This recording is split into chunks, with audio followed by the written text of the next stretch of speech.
Hello, and welcome to today's session, a deep look to the GRE General Test. My name is Matthew Bashi-Kadlubowski, and I will be your co-presenter for the day. I am the Associate Director for Product and Sales Training within the Global Strategy and Growth Division at Educational Testing Service, and I'm happy to be here today with three of my colleagues, Sharon McDonald, Carlos Mejia Colindres, and Devon Tomasulo, who you'll be meeting later on today. So let's get started.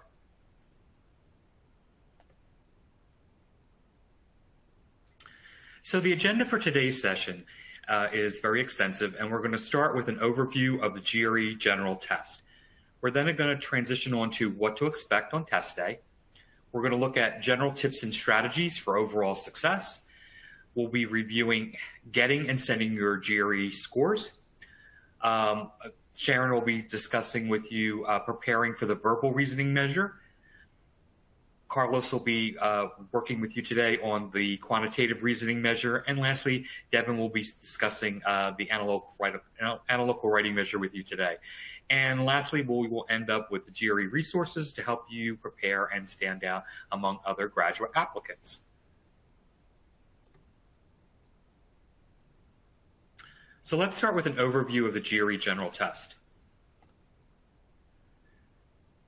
The GRE General Test is the most commonly used test around the world for graduate admission, and it's used for master's programs, specialized master's programs, certificate in law programs, MBA programs, JD programs, doctoral programs, and for awarding fellowships.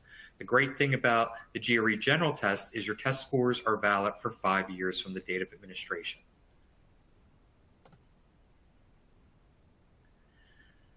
So the GRE General Test is given in test centers worldwide. And in most regions of the world, the test is available on a continuous basis throughout the year. The test is delivered on a desktop computer with a full screen monitor, mouse, and keyboard. And test delivery is normally available at more than 1,000 test centers in more than 160 countries. For more information on viewing test center locations and seat availability, please visit ets.org/GRE/test centers.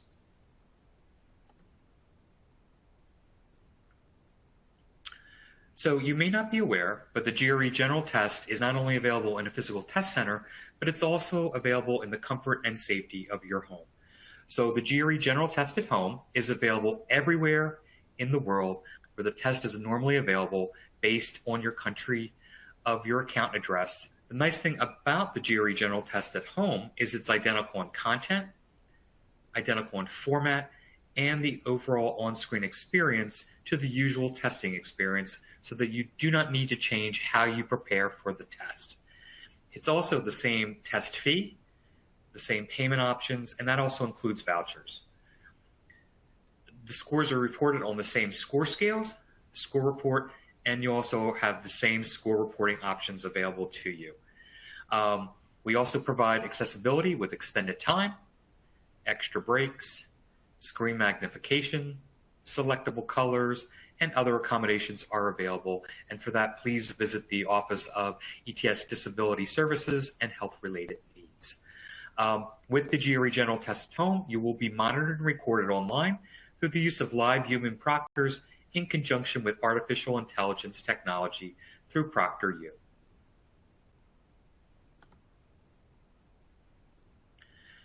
So the system requirements for testing at home are as follows. The computer requirements is that it must be a desktop or laptop computer. You cannot use a tablet, Chromebook, or mobile device. You also need to have an approved operating system, which must be licensed. Unlicensed or test mode versions are not permitted. If you're using a Windows operating system, it must be a version of 8 or 10. And if you're using a Mac operating system, it must be a 10.5 or higher, but we do recommend 10.13 High Sierra. Regardless of which operating system you use, you must use either a Chrome or a Firefox browser. Multiple monitors or dual screens are also not permitted. In looking at the microphone and speaker requirements, you must have access to an internal or an external microphone, or an internal or external speaker. And please note, you cannot use headsets or earphones for security purposes. The camera requirements are that the camera must be either a built-in camera in the computer, or you must have access to a separate webcam. Before the test starts, you are going to need to show the proctor a 360-degree view of the room, which also includes your tabletop surface. Please note that you will need to perform a system check on your computer before scheduling your test. And for the most up-to-date requirements, please see ets.org/GRE/at-home.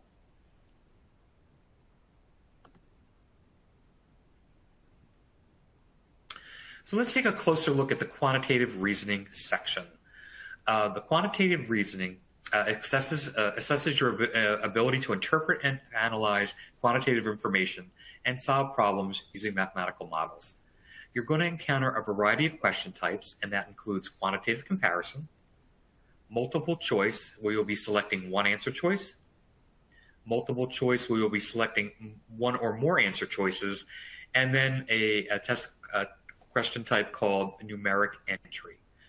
The math skills that you need include your basic elementary mathematical concepts, including arithmetic, algebra, geometry, and data analysis. Again, that's arithmetic, algebra, geometry, and data analysis. During the quantitative reasoning section, you will also have access to an on-screen calculator, which is available to you, as you see in front of you.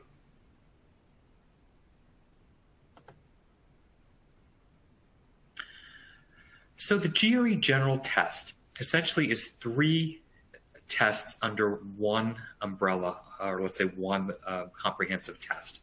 So you're going to be tested first in analytical writing, and it's always the first portion of the exam. In analytical writing, you're going to have one section. Within that section, you're going to have 2 tasks that you're going to need to respond to, and you're going to be given 30 minutes to do each of those tasks. In verbal reasoning, you're going to be having 2 sections. Each of those sections, you'll have 20 questions, and each of those sections you will have 30 minutes in length to complete. For quantitative reasoning, again, you're going to have 2 sections.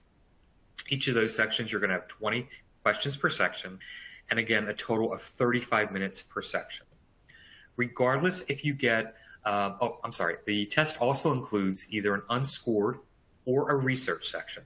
If it's an unscored section, you're going to get either an extra verbal section or an extra quantitative reasoning section. You're not going to know which is the unscored section because it is not identified, so you will need to do your best on all 3 sections. So if you get 3 verbal sections or 3 quantitative sections, please do your best on each of them. However, if you do get a research section, it's always at the end of the test, and it is always clearly identified. The research section is where we test pilot, let's say, maybe new item types that we currently do not have in development, where the unscored section is the last step or stage before we actually put questions or test questions into production. So regardless of the test that you receive, the total testing time that you're looking at is approximately 3 hours and 45 minutes plus your time breaks. The test itself is what we call a test taker friendly design. And what that means is you can pretty much use your current test taking strategies that you use in, let's say, a classroom setting, and apply those strategies to the GRE general test.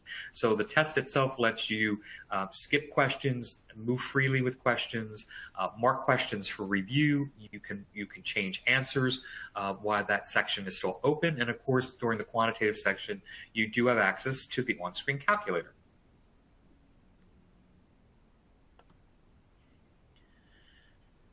You also have access to what's called the review screen. And the nice thing about the review screen is it's going to allow you to view the status of each of the questions within the particular section that you're currently working in.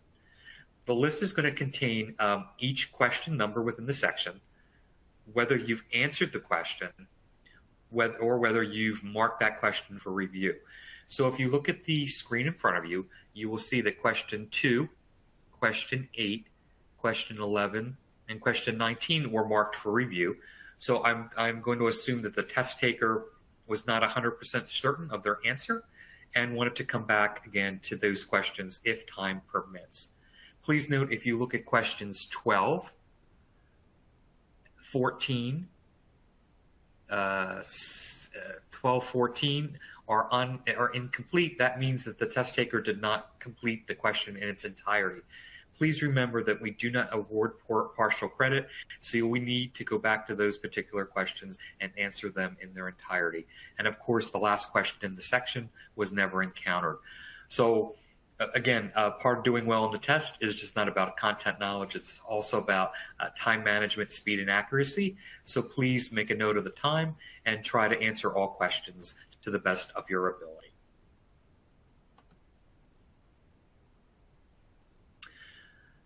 So the test itself is what's called section level adaptive. So what essentially does that mean? What it means is the computer is going to select the second section of the measure, and those measures will be quantitative, or again, verbal and quant, and it's going to select the second section of the measure based on your performance on the first section. So within each section, all questions contribute equally to your final score. And again, both sections are important since the final score on each of the measure is based on the total number of correct answers and the difficulty level of the actual questions.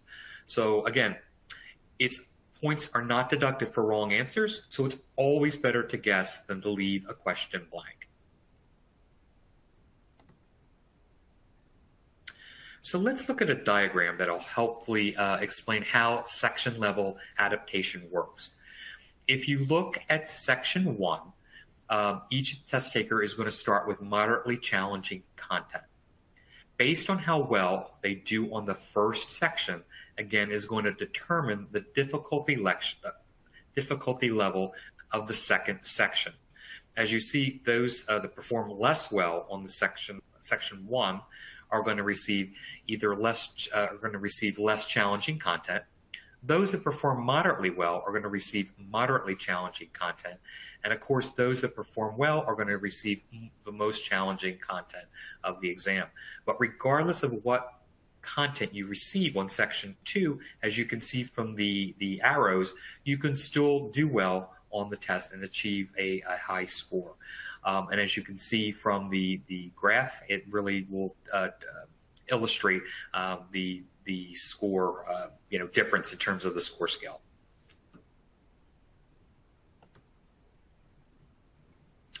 Okay, so as I mentioned earlier, the test itself is essentially 3 tests in 1 exam.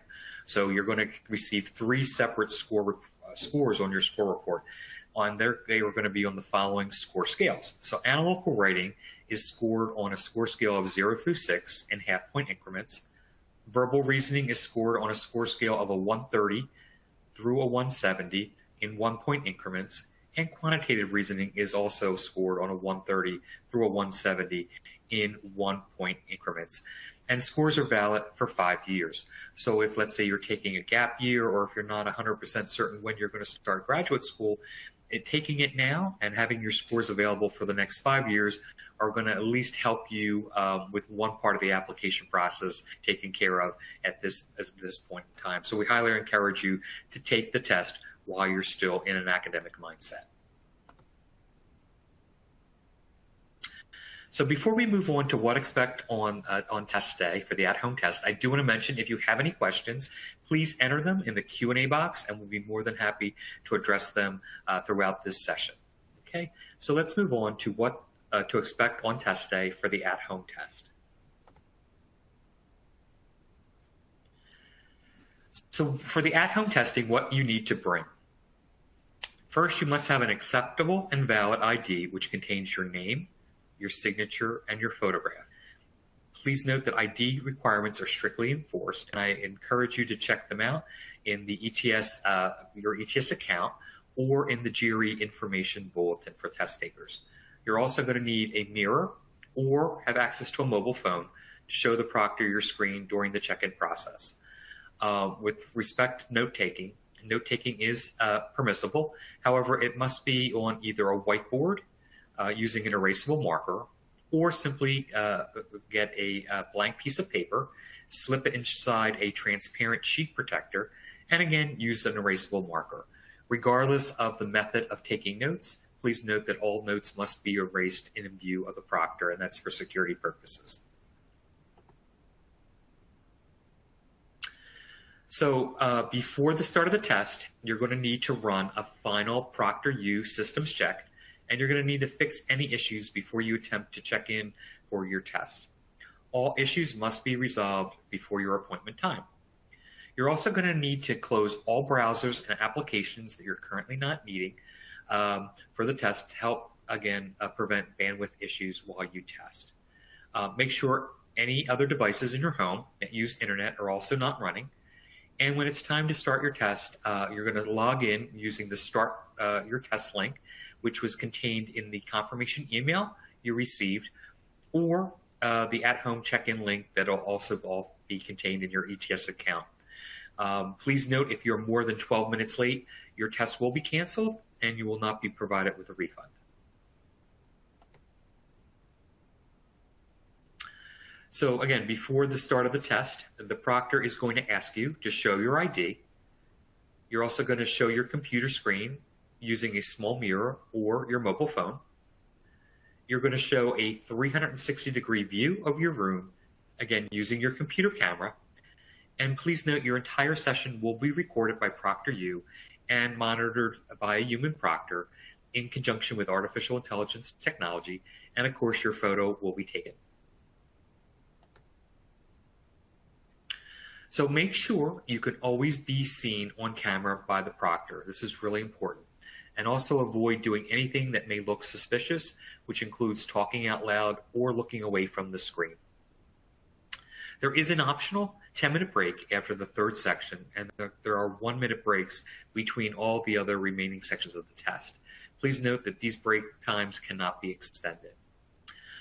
You are allowed to leave your seat during the 10-minute break, but you must return on time. And you are required to remain in your seat for the other 1-minute break periods that I mentioned. Unscheduled breaks during the at-home test are not allowed. And artificial intelligence technology is going to verify your ID throughout the test, and of course when you return after your break.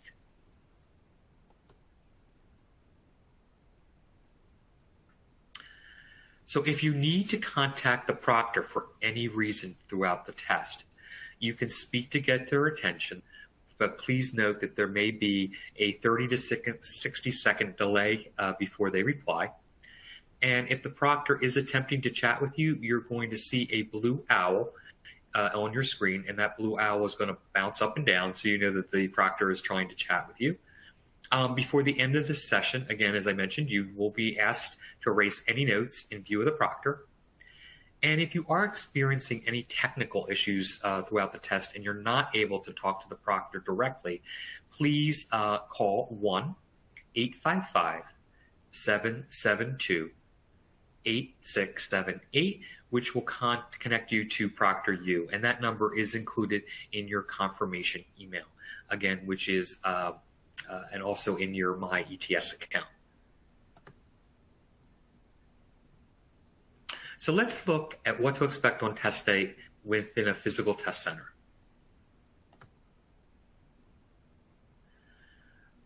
So please note that all test centers are following prevention steps to reduce the risk of spreading COVID-19. So please be sure to check with your local test center for a complete list of health and safety procedures that they may have set in place. Again, just like with at-home testing, you are going to need an acceptable ID that's valid, that contains your name, your signature, and your photograph. As I mentioned, ID requirements are strictly enforced, and your ID document must clearly match your registration, or you may not be able to test. As I explained, for ID requirements, please review the GRE information bulletin, the GRE website, or simply go into your ETS account, and that information, of course, is available. Please note, within the test center, personal items other than your identification documentation is not allowed in the testing room, and it cannot be accessed during the break. So, except for this includes any phones, tablets, wearable technology, Watches, electronic recording and listening and scanning, and photographic devices are not permitted. Also, food and beverages and medication, unless they've been approved by the Office of ETS Disability Services and Health-Related Needs. You may not access your phone at any time during the break or during the test to check messages. And for more information, please visit ets.org/GRE.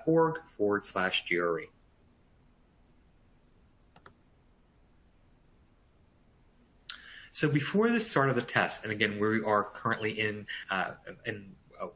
talking about a physical test center. So before the start of the test, your photograph is going to be taken by the test center administrator, and they're also going to collect a sample of your handwriting, and that will be a printed sample.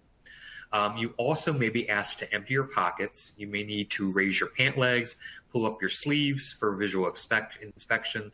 You may be scanned with a handheld metal detector wand, like you see in like concert halls, for example. You may also be required to remove your eyeglasses for a close visual inspection, and additional inspections of clothing, footwear, and of course ID documents may be conducted. And of course, these are also not only when you enter the test center, but also when you return from your break. And this is all for security purposes. You're also not going to need to bring anything with you, as I mentioned, other than your ID, because you are going to receive your writing utensil and a supply of scrap paper, so you can use that at any time. You will also be able to replenish that paper as necessary throughout the entire test administration.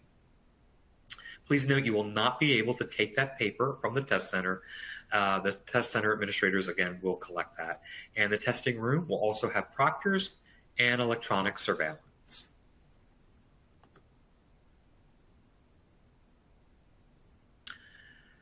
So at the test center, the test uses a standard QWERTY computer keyboard.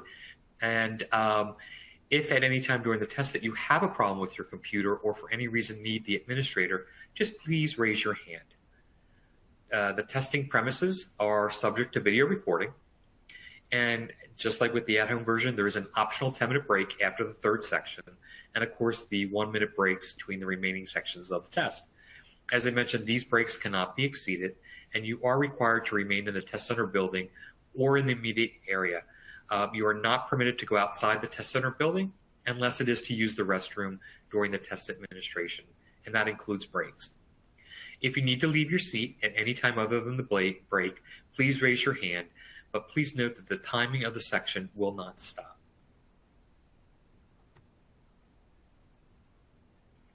So let's move on to general tips and strategies. Again, as I mentioned, if you have any questions, please feel free to enter them in the chat and hit the word submit, and we'll be more than happy to address them later in the presentation. So looking at general tips and strategies. Number one, become familiar with question formats and directions before test day. Be cognizant of your time.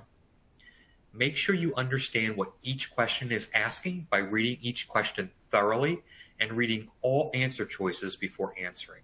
There is no credit for partially correct answers. Answer every question, as I mentioned, even if you have to make an educated guess, and use knowledge that you have to figure out answers to possible questions that might seem unfamiliar.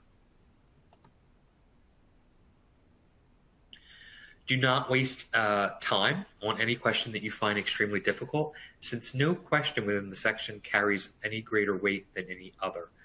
Do not spend too much time on the review screen, as it will take away from the time that you have to spend on the test questions. And lastly, check the review screen before you finish the particular section to make sure that you have answered all the questions. If you remember when I showed you the review screen, there were certain questions that were marked. If time permits, and those questions you still have time remaining, go back and again check those particular questions that you marked. And again, make sure that you have answered all the questions in their entirety. And if you have left any questions blank, try to make an educated guess, again, because we don't deduct points for wrong answers. So getting and sending your scores. So after the After you complete your test, you're going to ask if you want to cancel your scores. And we really don't recommend that because we have something called score select that we'll go over in a couple minutes. So if you choose to report your scores, you are going to actually see your unofficial verbal and your unofficial quantitative scores. Please note that your analytical writing scores will not be available at the test center due to the essay scoring process. And for more information on how your analytical writing essays are scored, please again visit our website for more information. So as I mentioned, you're going to see your unofficial scores at the testing center. So if you're looking at the screen currently, you see a 161 verbal and a 160 quant. And let's say if those scores clearly meet the scores that the institutions are looking for, or you feel that they're the scores that you need to get into graduate school or to apply to make application, feel free to then move forward with the score selection process, and I'll show you how to send your scores in a couple of minutes. So, designating institutions to receive your scores. After viewing your unofficial verbal and quantitative scores, you're going to be asked again to be designated of the 4 free score recipients that you want to receive your GRE test scores.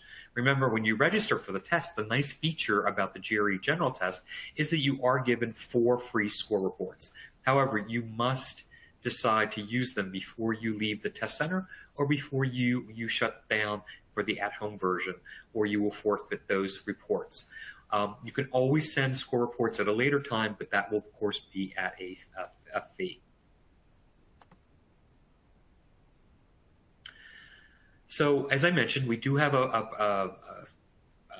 something called Score Select, and it's an option that's going to allow you, again, to put your best foot forward and really provide institutions with the scores that you feel best reflect your ability level. So, at the test center, you actually have 2 options, and that's the most recent option or the all option. So, if I was a GRE test taker, and let's say I took the test, let's say 3 months ago, and I tested without any test preparation, and let's say I never looked at the exam and I really did poorly. In that particular example, if today was another test administration day, let's say I would use my most recent option because I used the last 3 months to prepare for the exam, and I did really well when I saw my unofficial verbal and my unofficial quantitative scores. After test day, you have another option, and that's the any option. So let's say I took the test 3 times. As I mentioned, the first time I took the test, I did poorly because I never did any test preparation. The second time, you saw my unofficial verbal and quant based on a prior slide. And let's say I decide to take it again 3 months from now, and my scores go up, let's say maybe higher in the verbal or quantitative.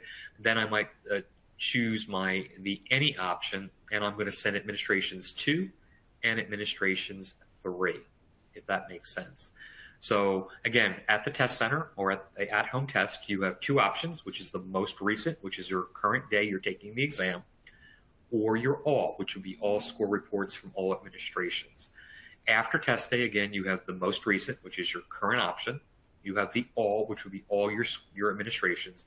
And of course, you have the any. So in the example I used, having taken the test 3 times, for that particular example, I'm going to send administrations 2 and administrations 3. Please note that some applications or some graduate programs want to see all administrations. So please check with the schools that you're planning on making application and look at their respective admissions requirements. So it's very simple for the score selection process. Simply select add a score recipient. Then you're going to need to select the country, state, or province and hit search. Or if you have the institutional code memorized, you can simply place it in the box to the right and hit search. Once you find the institution that you would like to send your score reports, simply click that institution, and that will come up. And then all you need to do, again, in this particular example, it's at the test center.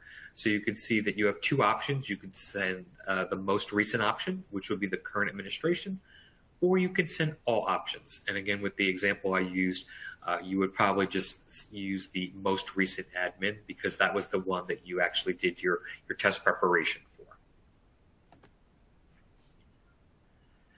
So your official GRE scores are going to be available within about 10 to 15 days after your test administration. They will be available to view online directly within your ETS account. Your score report, again, is going to include all the scores in your reportable history for the past 5 years. And again, you can print a personal copy of your score report at any time. And as I mentioned, you can always order additional score reports for a nominal fee directly through your ETS account. And if you have any questions, you can always watch. We have a short video that's posted online that's called Additional Score Reports. Your scores are reported to the institutions, again, that you designate on or after test day. And your photograph and the analytical writing essays are also available to the institutions to review as well.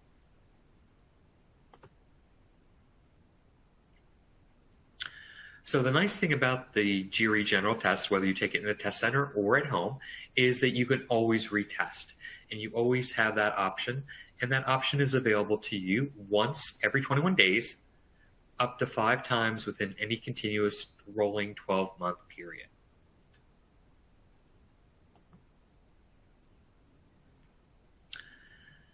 So ETS has something that's called the GRE Diagnostic Service, and this is a free service. So if you're planning on taking the test again, it's going to provide you with insight into your performance on the test questions for both the verbal reasoning and the quantitative reasoning sections of the GRE general test. It's going to include a description of the types of questions that you answered right and those that you answered wrong. And it's also going to show you the difficulty level of the question and how much time you spent on each of those questions. You can access this service directly from your ETS account, and that's going to be available for you 15 days after you took the test and up to 6 months following the test administration.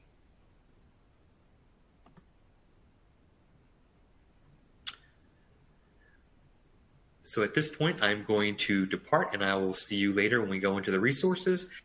And my colleague Sharon is going to discuss preparing for the verbal reasoning measure. Sharon, you have the floor. Thank you very much, Matt. Good afternoon, everyone. Again, my name is Sharon McDonald, and suffice it to say, I've been at ETS long enough to perhaps be classified as a dinosaur. But this afternoon, I'm going to attempt to give you some information about the verbal reasoning measure. During my tenure at ETS, I have worked on verbal and reading assessments, and I hope that you will find this information useful and helpful to you as you prepare to take the test. Okay, first of all, let's get a general overview of the verbal reasoning measure. In this section, it will be assessing your ability to understand what you read and how you apply your reasoning skills. You will find 3 types of questions. There will be reading comprehension sets, there will be text completions, and there will be another type of question called sentence equivalence. Now, recognizing that people come from various backgrounds and have various interests, we try to make sure that the test includes material from various disciplines: the natural sciences, the social sciences, and the humanities. So you could see materials from the physical sciences, you could see things from astronomy. In the social sciences, that could be business related, history, and in the humanities, you could have art. You could also have critical commentary on particular works, but do note that the humanities would not include fictional pieces or first-person narratives typically. But even though we have these specific disciplines, do note that you do not need any specific knowledge of any of the subject matter. So you don't have to know physics in order to answer the questions that will be presented. Neither do you have to have a background in art history to be able to deal with a passage in the humanities.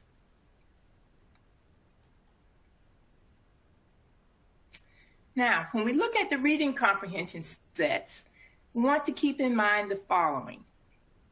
The makeup will be a passage, and that passage will have one or more associated questions. What you are required to do is to read that passage and to understand what is being read. Now, in reading, I want to emphasize you are not only reading for basic comprehension. What does the passage say? That is one of the things that you do, as you see here, recognizing the purpose and the main idea of the passage is a legitimate task that you would be required to do. But you also want to know what specific points is the author making? What are some underlying assumptions that the author has? You should be able to understand not only what is literally stated in the passage, but you should be able to glean some inferences. What's being implied that's not literally stated? And then you want to look at the purpose and the structure of the written text. And we're going to talk a little bit more about that because there is a close relationship between the written text and the reading experience. And so we want to read each passage and understand that all of the information that you need to answer all of the questions is contained within the passage. That is one charge that we have. We cannot put questions on that will require you to have outside specific knowledge of a particular discipline. The questions can be answered based upon the information contained within the passage. And again, just for reiteration of something that Matt said, if you have questions as I'm going through the presentation, please put them in the Q&A and we will deal with those later on. Now, looking at the reading comprehension question formats, there are three types of questions that you will encounter when working with reading comprehension questions. The first is the multiple choice, in which you will select only one correct answer, but you will have 5 answer choices. The second type of multiple choice, you will be able to select one or more answers. And in this case, there will be 3 answer choices, and you are to select all of the correct answer choices. We'll talk a little bit more about the multiple choice, select one or more answer choices in further detail, as well as the other 2. And then select in passage.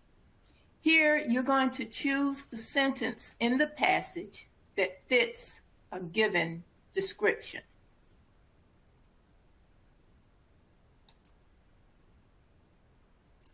So let's take a look at the first type of question that was mentioned for the reading comprehension. Here we see we have a multiple choice. There are 5 answer choices, and you are to select the one correct answer choice. And this is what we call the traditional multiple choice. 5 answer choices. Notice they are marked by ovals, and you're only going to select one to get full credit.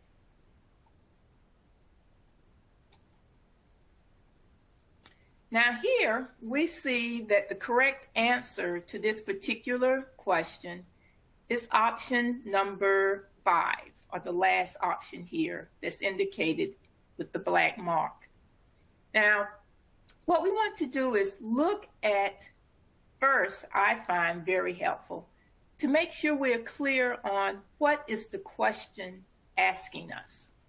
When we look at this particular case, and I'm not going to read the passage, but the question says, the passage addresses which of the following issues related to Glass's use of popular elements in his classical compositions. Again, This is about music. You do not need to have any knowledge of music. This is a question about comprehension. Do you understand what is the focus here in this passage? Now notice, we want to read all of the answer choices before making your choice, even if you think you know the correct answer. And you definitely do not want to be misled by answer choices that only have a partial truth. Understand that any aspect of the choice that's not true, you can immediately eliminate it. And when the question asks about the meaning of a word in the passage, you want to be sure that you are using the word in the context in which it's used in the passage. So you're looking for that answer that fits the meaning of the word in the local context. So again, let's go back to this question. And notice that the question says the passage addresses which of the following issues. This is something that is literally stated in the passage. And the correct answer, whether it has caused certain of Glass's works to be derivative in quality. When we go back to the passage, we can find evidence that supports this particular answer choice. And notice, when we go back here, we see evidence that supports that Glass's work was not derivative. So this is where we want to go here, because it does address this issue about whether or not his work is derivative. But again, words like addresses, indicates, reveals, states, that's letting you know that you're looking for something that's literally stated in the passage.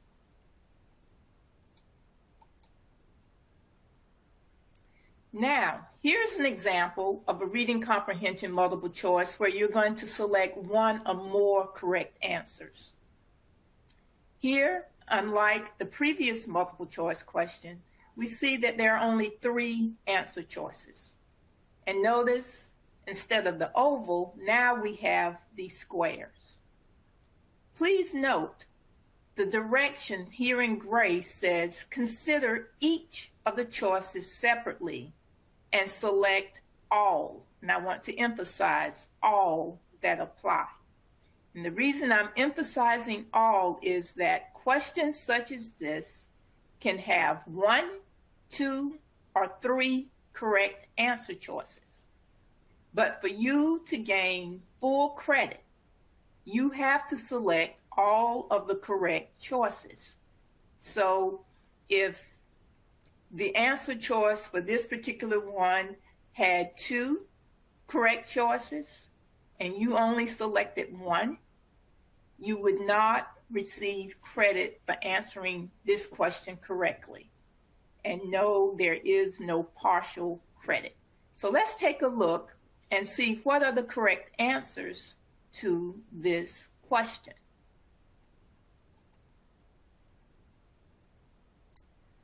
We see that the correct answer choices are choice 1 and choice 3.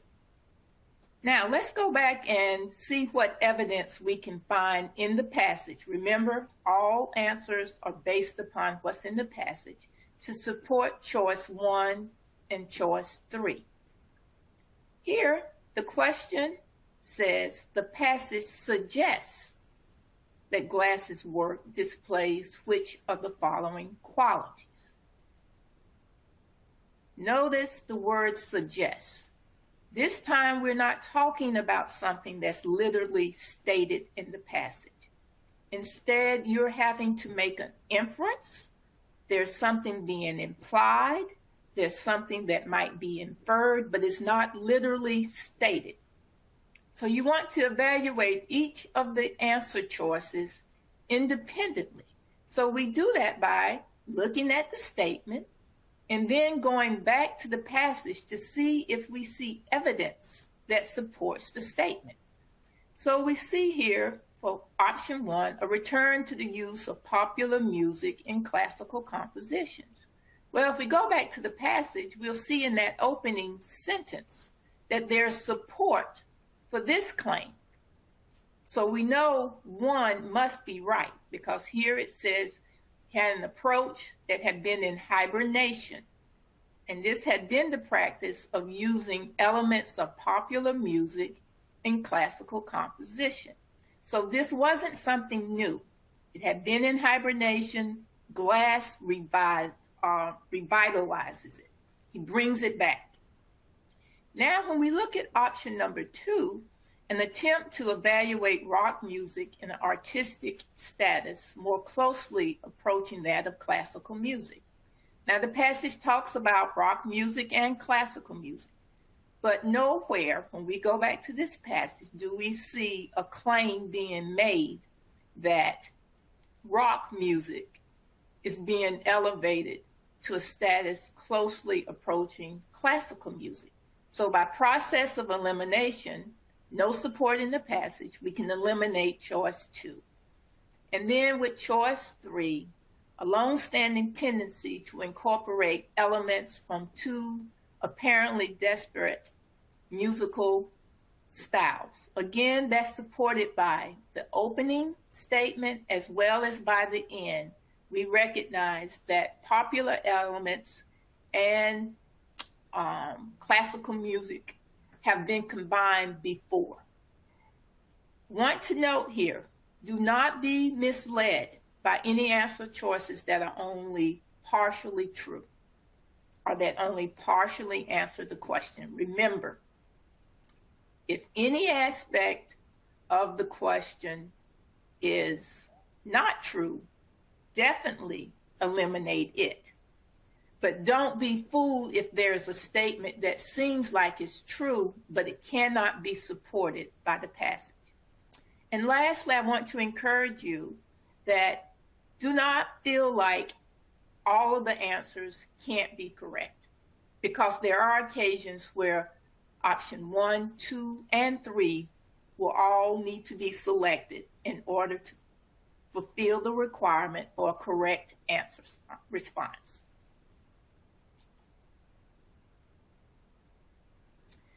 Now, the third type of reading comprehension question that you will encounter is the select and passage. And immediately when you look at this question here, it says select the sentence that distinguishes 2 ways of integrating rock and classical music.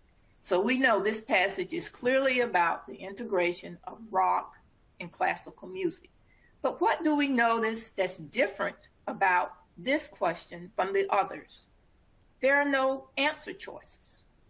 And the reason there are no answer choices is the answer choices are found within the passage. So here, in order to answer this type of question correctly, you're going to be looking for the sentence within the passage that meets this description. And always, if you have a longer passage, let's say there were 3 paragraphs, you just want to focus in on the specific area that's being targeted. So if it was focused in on the 2nd paragraph, you would not even waste your time looking at sentences in the 1st or 3rd paragraph.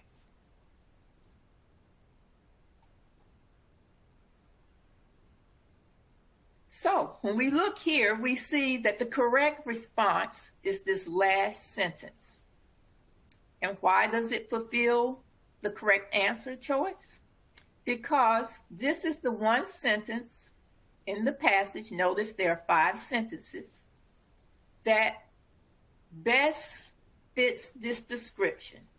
So we're looking for ways of integrating rock and classical music. Distinguishes 2 ways. And when we look at this last sentence, it does just that. So this is our correct response. But if any part of this sentence had been incorrect, then we would not make that choice. Please note, the response does not have to fully describe all aspects of the sentence. But if any part, again, is incorrect, then we can eliminate that choice.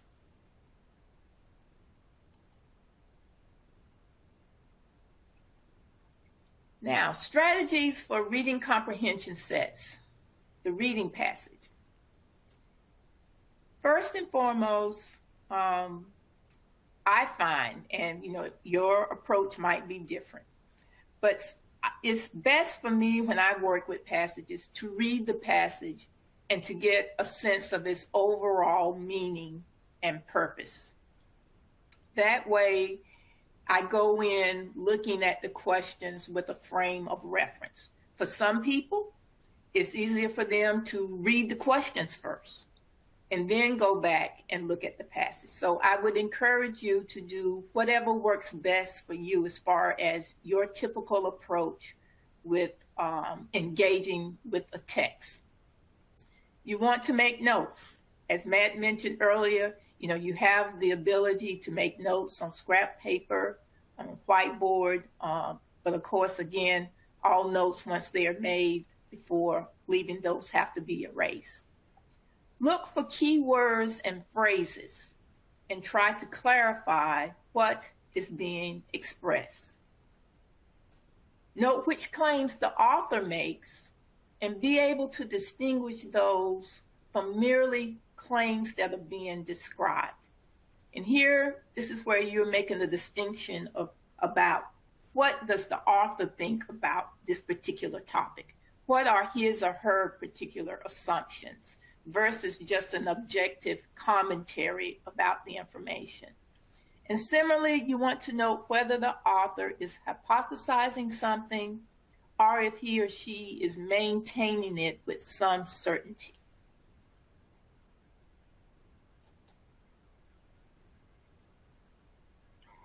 Continuation of strategies for the reading comprehension set. I've said this a couple of times, but I don't think we can say it enough. All of the information you need to answer the questions is contained within the passage. You do not need any specific subject knowledge, content knowledge of the particular disciplines. Therefore, even with unfamiliar texts, with a little effort, you can answer the questions. I'm going to be honest. I'm not a person that's strong in, let's say, physics. But just because there was a passage that dealt with physical content, that doesn't mean that I couldn't answer those questions, because the nature of the questions that are there are testing my comprehension, my ability to analyze, my ability to infer. It's not requiring me to know specifics about physics. So do not be put off by the fact that you're dealing with a discipline that perhaps you don't know much about. Again, remember, it's evaluation of your skills, your ability to analyze, to comprehend, to look at logical relationships. So when practicing to take the test, determine what works best for you. Mentioned this earlier. In my case, I read the passage thoroughly first so that I go in knowing and sort of anticipating what type of questions might be asked. You might skim the passage first. And if you have difficulty with comprehension, I would encourage you to do a quick read of the passage, look at the questions, and then go back a second time and do a little bit closer read.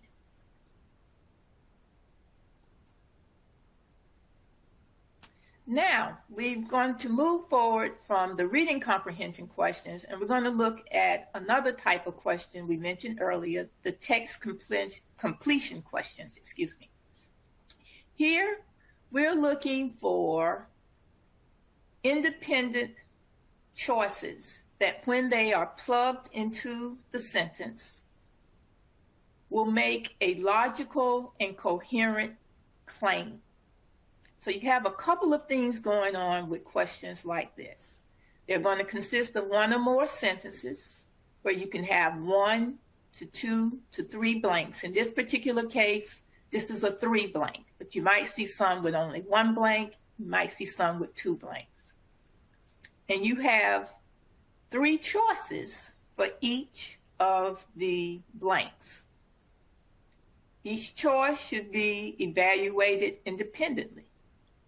And again, when you make your choices, what you're having to do is not only know the meaning of the words, but you also need to understand the relationships and the logic, because again, you want a coherent sentence once you plug these words in.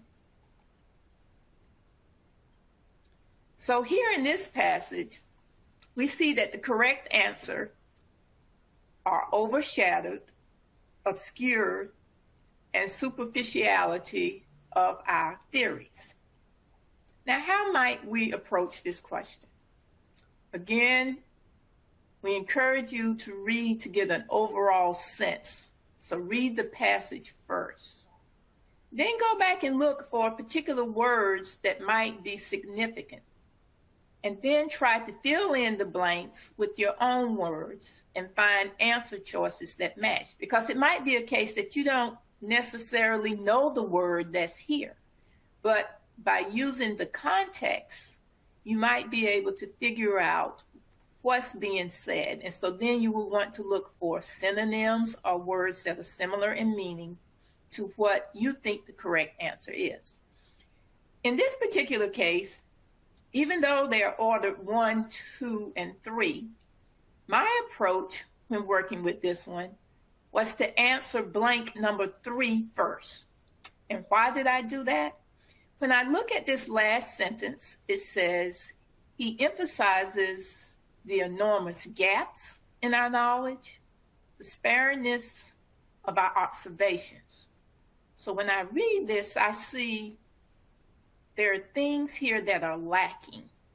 So when I go to blank number 3, I know that I'm building on this notion of things that are lacking. Of the choices, only the choice that talks about superficiality would be in keeping with things that talk about enormous gaps and sparingness of our observation. So I plug in this choice first and then work backwards. Again, look for cues in the sentence, look for relationships, determine whether or not you need a word that is positive or negative in character, and look at the words surrounding. Again, local context should help you to determine how to move forward with the question. Now, the last type is the sentence equivalence question. And here, you're going to see a different configuration. Unlike the 5 choice and the 3 choice, now we see there are 6 answer choices. And again, we see the return to the squares. Here you are asked to select 2 answer choices that when you put them into the sentence, they will complete the sentence coherently and they will have a similar meaning. Okay, so 2 answer choices, when you put them in, you're going to have a coherent sentence and they're going to have similar meanings. When we look at this one, the correct answer choice is universal and ubiquitous. How did we get here? Let's go back to the sentence and talk about identifying key words that are particularly significant, this second bullet. Notice here it says the macromolecule RNA is common to all living beings, common to all. Then we talk about DNA, which is found in all organisms except.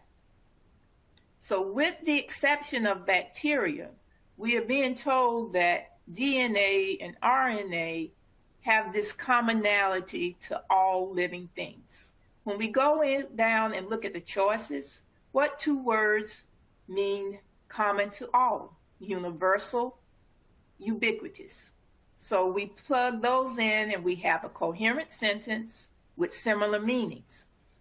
Now I'm going to caution you against being fooled by the fact that you might have two other choices that have the same meaning, but they might not fit logically. So again, you have to know the meaning of the word, but you also have to understand the logic. Here we can see that comprehensive and inclusive both mean all-encompassing.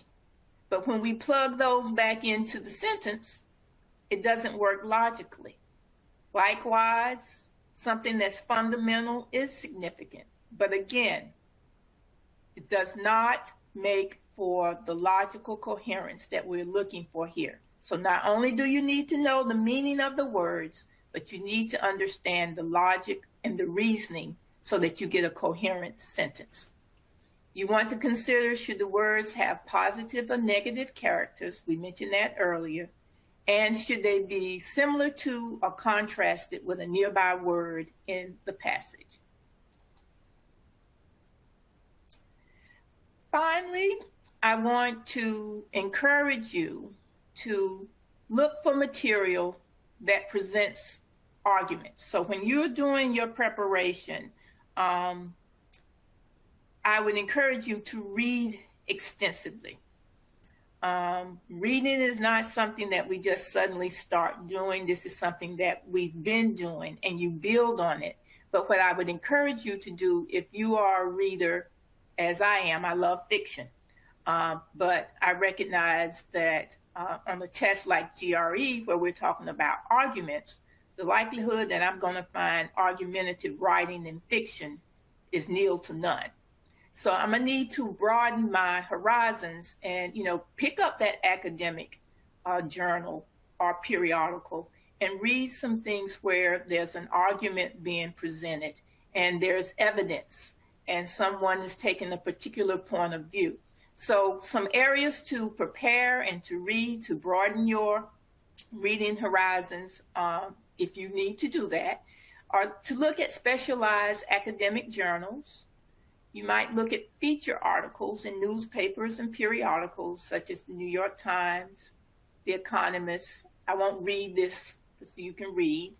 But we also can look at trade books by experts.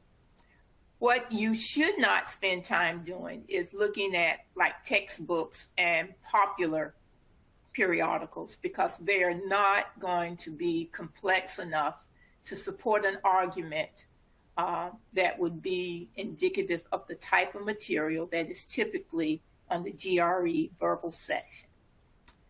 I think that is it for me. And so I hope you have found some of this information helpful. And again, if you have questions, please put them in the chat and we will deal with those later. I'm now going to turn it over to my colleague, Carlos. Hello, everyone. My name is Carlos Mejia, and I have been a test developer at ETS for 7 years. And for most of that time, I have been collaborated with GRE, in particular with the quantitative reasoning measure. And I was an international student also. And as such, I had to take the GRE in my native country, Honduras. So I hope that my experience as a test taker, as a test developer, and also as a teacher, which I was for many years, is going to help you to develop the skills that are necessary for this part of the test.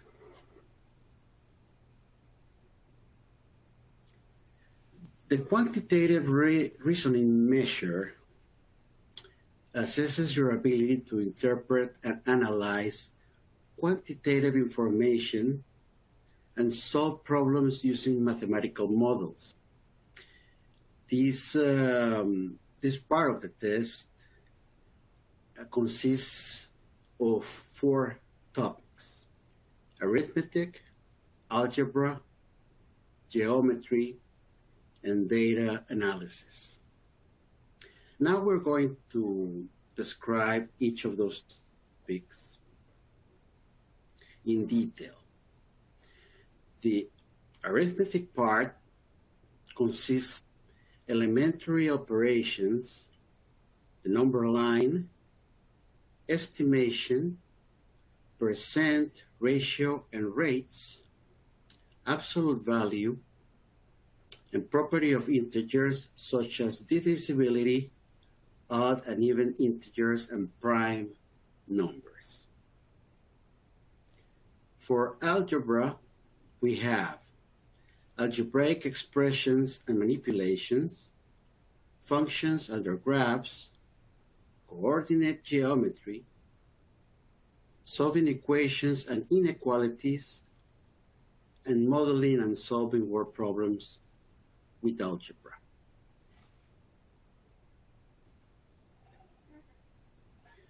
For geometry, we have elementary geometric figures and concepts such as lines, circles, triangles, quadrilaterals, and other polygons. Angle measure, area, perimeter, volume, and the Pythagorean theorem. Intuitive geometric concepts, for example, the sum of any two sides of a triangle is greater than the third side, which, as you may know, is the triangle inequality. And an important note here is that the ability to construct proofs is not measured. For data analysis, we have basic descriptive statistics such as mean, median, mode, range, interquartile range, percentile, and standard deviation.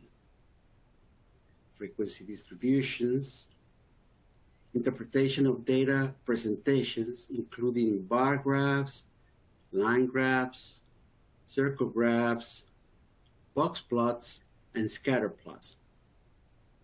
Elementary probability, including random variables and probability distributions, such as the normal distribution.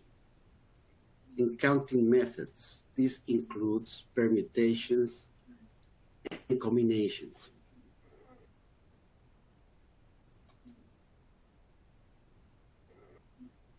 We have a couple of free tools that are going to be very helpful for you to prepare. The first one is the GRE Math Review. This is a 100-page math refresher that includes definitions, properties, examples, and a set of exercises with answers at the end of each section, and also includes links to additional help in the Khan Academy.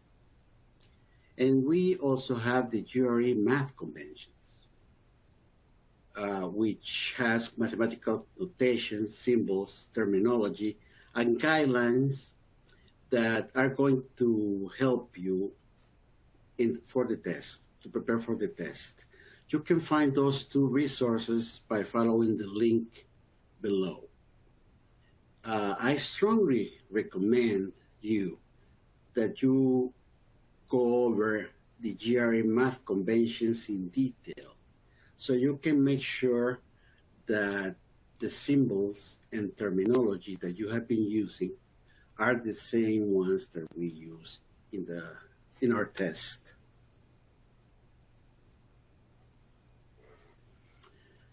Now let's talk about the on-screen calculator. This calculator is used by means of the keyboard or mouse. It has 4 arithmetic functions: square root, memory, and parentheses. As you can see, it's a very, very simple calculator. It has a transfer display button to transfer a number to a numerical entry question. You can see that transfer display button at the bottom of the calculator. respects order of operations. For example, the result of 1 plus 2 times 3 is 7 and not 9. Now, you have to keep in mind that most questions in GRE can be solved by estimation. So you have to choose the calculator strictly when necessary, because it takes some time to use it. And as I said, estimation is probably better to use in most cases. And this calculator is only available in the quantitative reasoning section.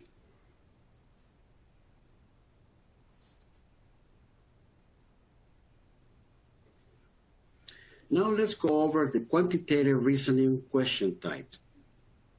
We have multiple choice, select one answer choice, where 5 answer choices are given, and you choose the correct one. We also have the multiple choice, select one or more answer choices, where you select one or more choices from a list. We have the quantitative comparison questions, where you are asked to compare 2 quantities. We have the numeric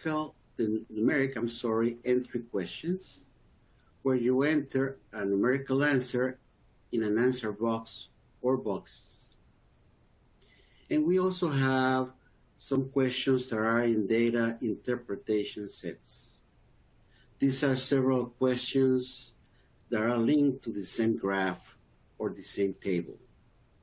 And some questions involve real-life scenarios.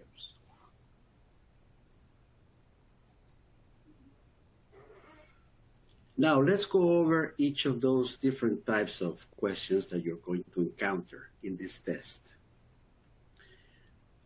You have the multiple choice, select one answer choice questions. These are traditional multiple choice questions with 5 answer choices, of which you must select one. Notice how the options in these questions have ovals. That is typical of this kind of question, where you select only one answer choice. Now, these are some strategies that you can use for this kind of question. Use the fact that the correct answer is there. You also have to examine the answer choices to get a better sense of what is being asked. And for questions that require approximations, scan the answer choices to see how close an approximation is needed. For example, in this problem, we are asked the following. A car got 33 miles per gallon using gasoline that costs $2.95 per gallon. Approximately, what was the cost in dollars of the gasoline used in driving the car 350 miles? Now, notice that the options are all whole dollar amounts. And also notice that the question is asking for an approximation. So you have to keep that in mind when you solve the problem.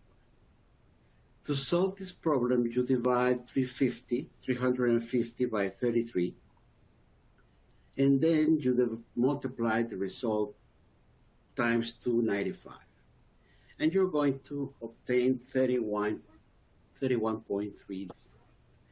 But since we are asked to find an approximation, and the answers are given in whole dollar amounts, we pick $30, which is the closest to 31.3.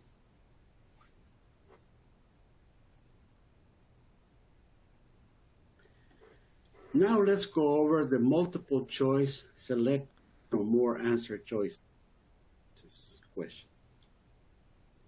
In these questions, you're asked to select one or more answer choices from a list of choices. A question may or may not specify the number of choices to select. For example, in this question, the directions say, indicate all such integers. So we are not being asked to select a particular number of integers. That means that it's possible that at least one, but at most all of them are correct. Now, these are some strategies to answer this kind of question. Note whether you are asked to indicate a specific number of answer choices or all choices that apply. In this case, as I mentioned, we are asked to select all choices that apply. Some questions ask for possible values of a quantity in a given scenario. It might be efficient to determine the least and or greatest possible value, perhaps with inequalities, before considering answer choices. This is equivalent to finding a minimum and a maximum. And then you just check all the options in between. And also avoid lengthy calculations by recognizing and continuing numerical patterns. In this question in particular, we are asked, which of the following integers are multiples of both 2 and 3? In reality, we are being asked for integers that are multiples of 6. So we select 12, 18, and 36. In this case, those are the only answers.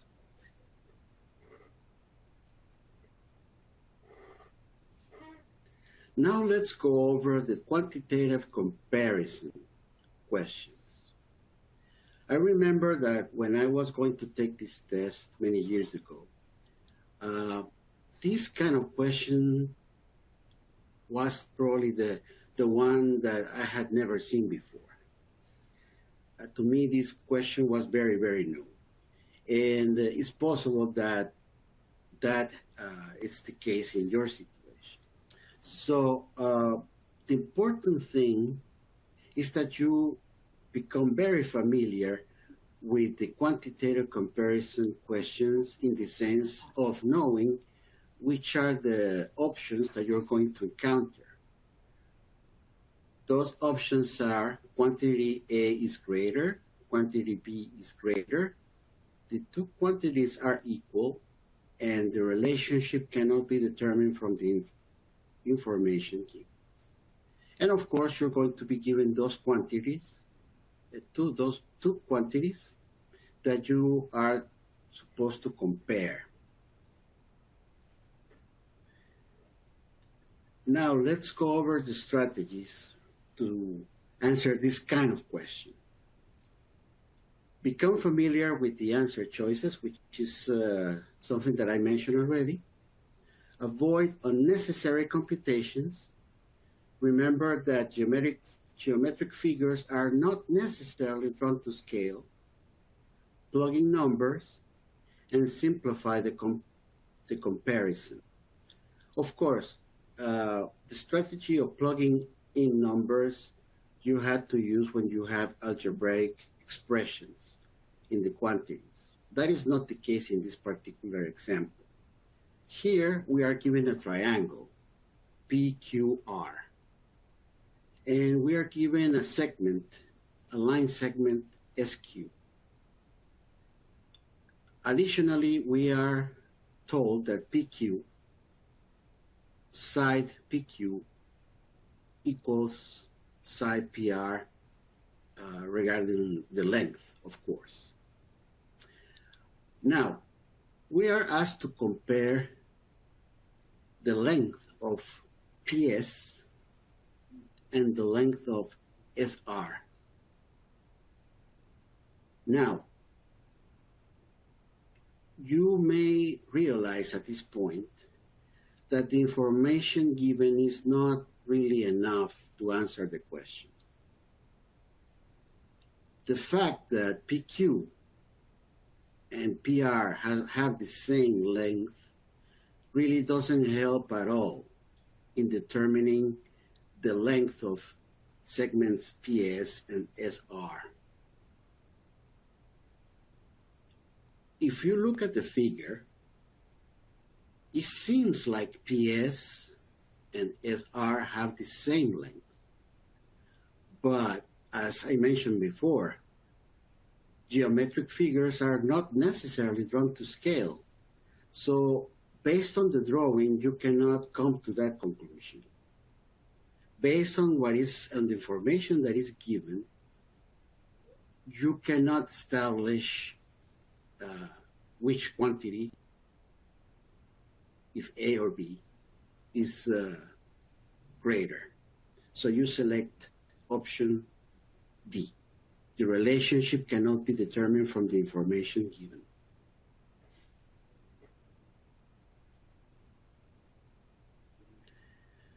Now let's go over the numeric entry questions. For these questions, you are going to be given a box where you have to type the answer.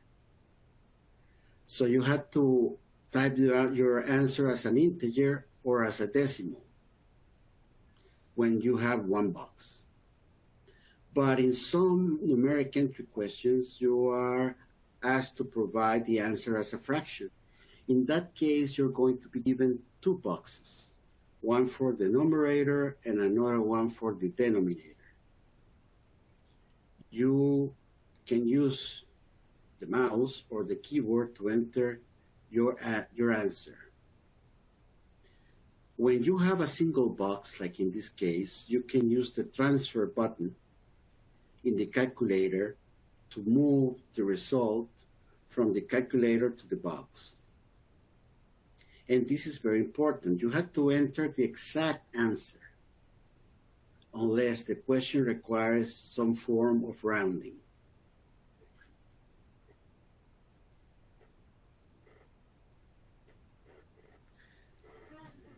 These are some strategies to answer this kind of question.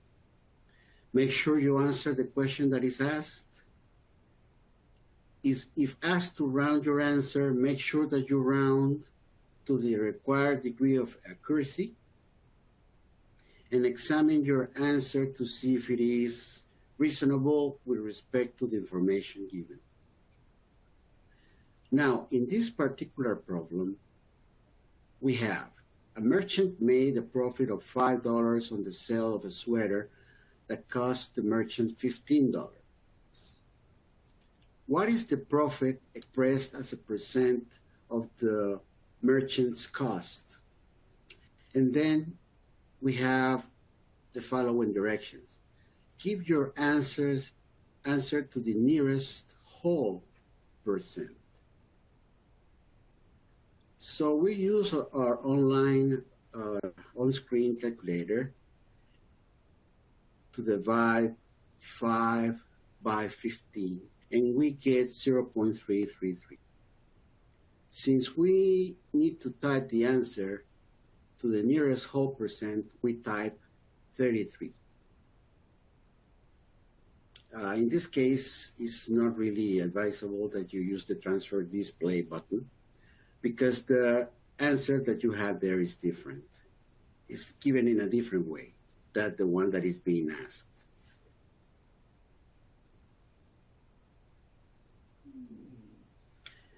Now let's go over the data interpretation questions. These are questions that have the same stimulus. By that I mean the same graph, the same table or tables or graphs that you have to use to answer the questions. Usually it's 6 questions that are all related to the same graph or the same table. These questions ask test takers to interpret or analyze the given data. In the types of questions, that you may encounter are multiple choice, both types, or numeric entry.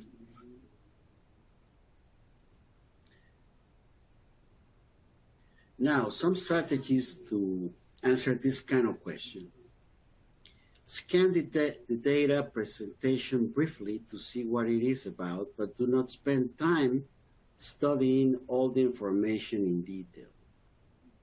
Bar graphs and circle graphs, as well as other graphical displays of data, are drawn to scale, so you can read or estimate data visually from such graphs. So in this case, you can be certain that the graphs are drawn to scale, unlike the situation with geometric figures.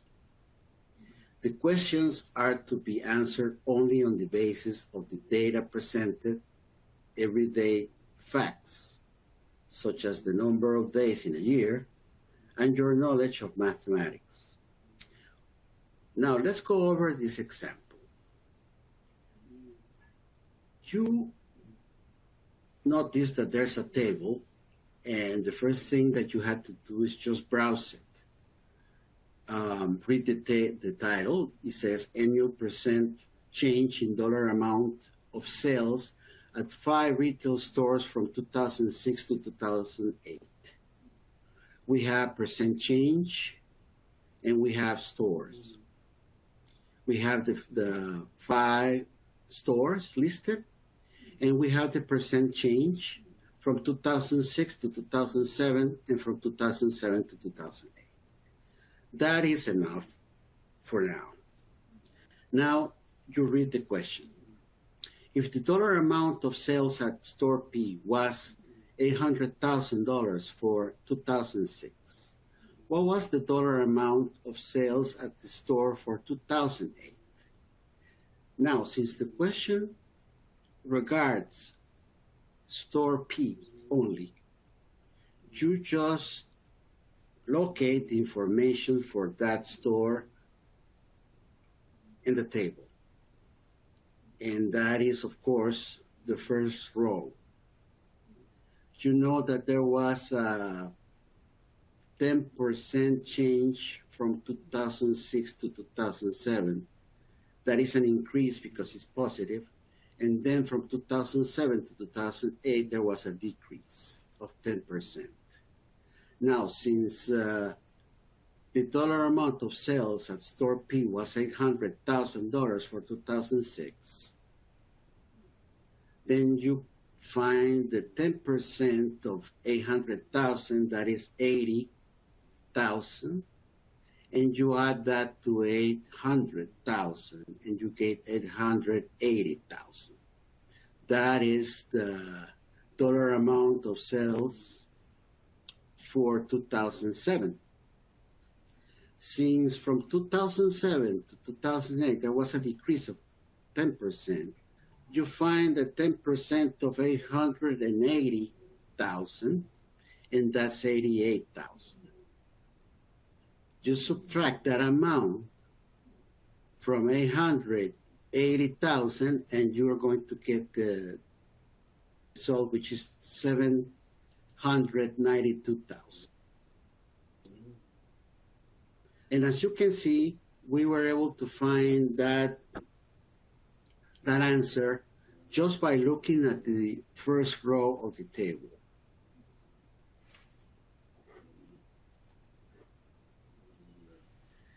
Now, let's go over the general strategies for the quantitative reasoning measure. Read carefully so that you don't overlook information or misread the question.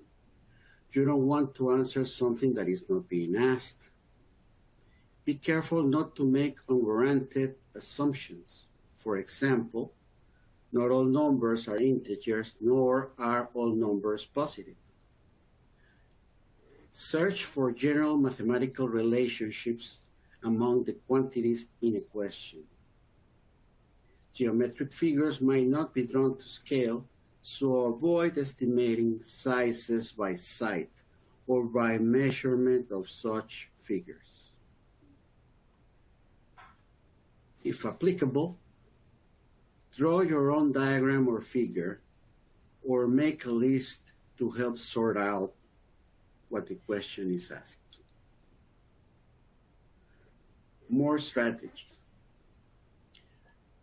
When appropriate, avoid lengthy calculations by rounding numbers before computing an estimate. By looking for comparisons and by recognizing and continuing. Some questions are most naturally answered by systematically considering several cases of the situation that is described. For some questions, a fast way to a solution is by guessing an answer, checking it out, and then improving on your guess. Evaluate your progress and switch to a different strategy if you get stuck, or if a solution seems to require an inordinate amount of time. And after arriving at an answer, reread the question to make sure your answer is reasonable, given what was asked. Now let's go over general problem-solving steps. Step 1, understand the problem. This means that you might have to read the problem more than once in order to understand what is it that is being asked. Step 2, carry out a strategy for solving the problem. What this means is that when you come to the test, you have to have a list of strategies that you know you can use for this test. I'm going to talk about some of those strategies later, but of course, when you prepare for the test, you are also going to come up with those lists of strategies, some of them that we suggest that you learn, and some others that you're going to discover on your own. And then you're going to use those strategies when you see a question where you think one of those strategies can be used. And step 3 is check the answer. You have to check that your answer is reasonable. If when you read the problem again, you determine that the number is probably too large for what the question asked, then you go back and revise or do your computations all over again.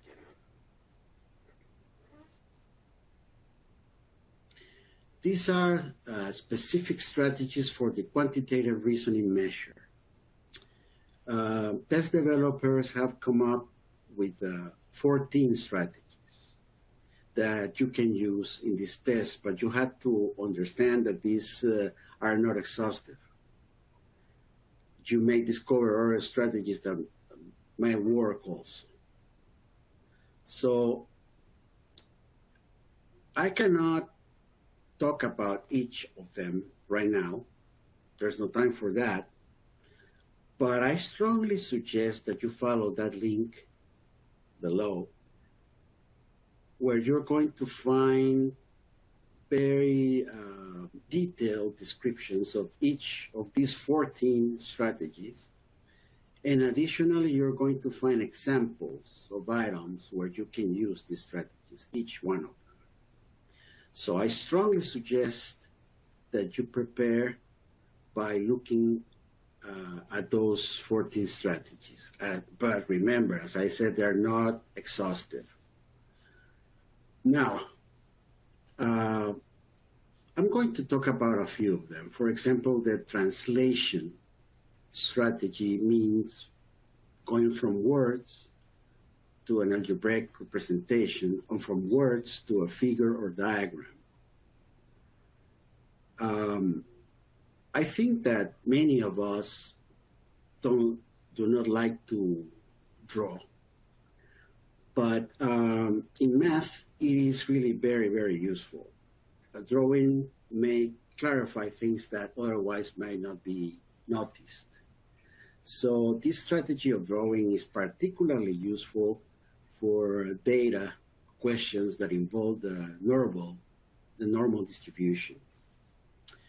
But you also, of course, use the translation strategy when you go from a word problem to the equation that is going to help you find the answer. Another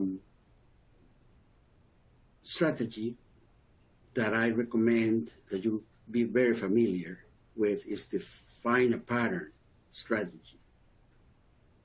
This strategy is very useful for questions that, for example, involve the remainder of a computation. For example, you can be asked about the remainder of when you divide 7 to the power of 10 by 5. If you try to use the on-screen calculator to solve that problem, you will realize very quickly that 7 to the power of 10 cannot be found using the calculator because it has more than 8 digits. And the calculator is an 8-digit calculator. So in this kind of situation, it's wiser that you start small. For example, find what is the remainder when you divide 7 to the power of 1 by 5. Then you can determine what is the remainder when you divide 7 to the power of 2 by 5, 7 to the power of 3 by 5, 7 to the power of 4 by 5, and so on. If you do that, eventually you will realize that there's a pattern in the remainders. The pattern is 2, 4, 3, 1, 2, 4, 3, 1. So that pattern is going to help you determine that the remainder, when you divide 7 to the power of 10 by 5, is 4. By continuing that pattern mentally, okay? Once you determine what the pattern is, when the first remainder that you obtain is the repetition of one that you got before, that's when you stop and then you can mentally come up with the answer. Now, the technique about dividing into cases is very useful for quantitative comparison items. It's particularly when you are given two algebraic expressions that you have to compare. So, in some cases, it might be wise to divide the values that x may take in cases such as x is negative, x equals to 0, and x is positive. That is just an example, right? That might work for some of these problems. So by analyzing those three cases, you might come up with the answer that you need. So I repeat that these are just a few of the strategies that you can use. And please go over all of them by following the link below.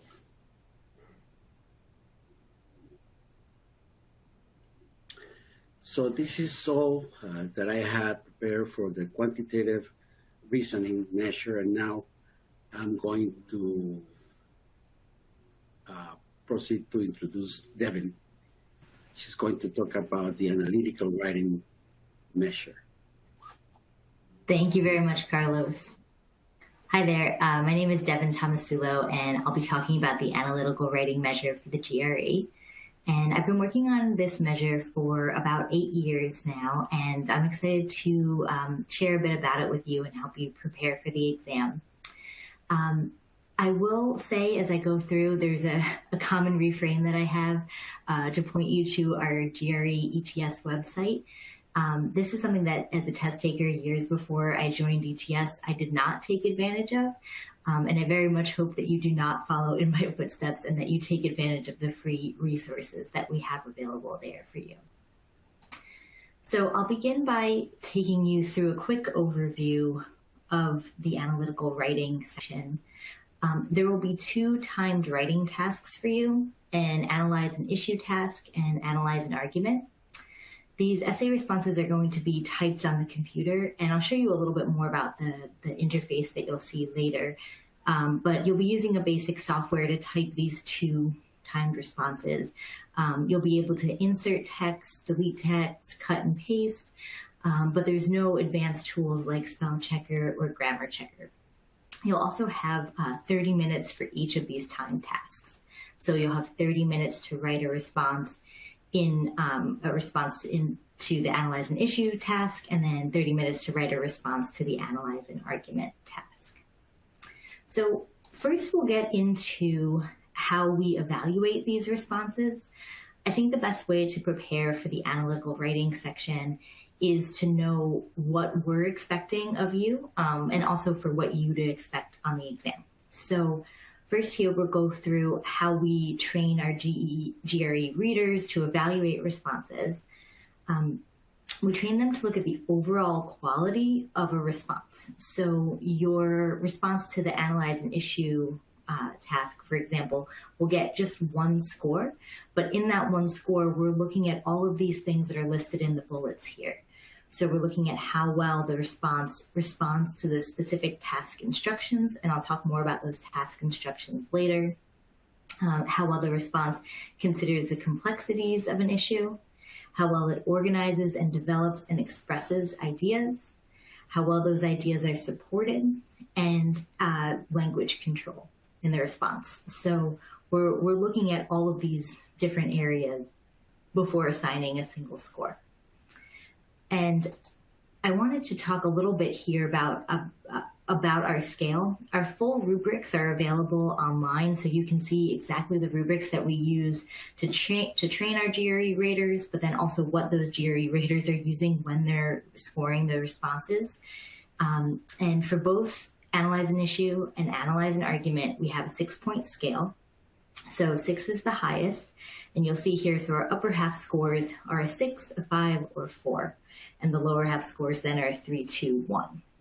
And the most distinguishing quality about how our rubrics are set up is that our upper half scores are doing everything that we are looking for at that level.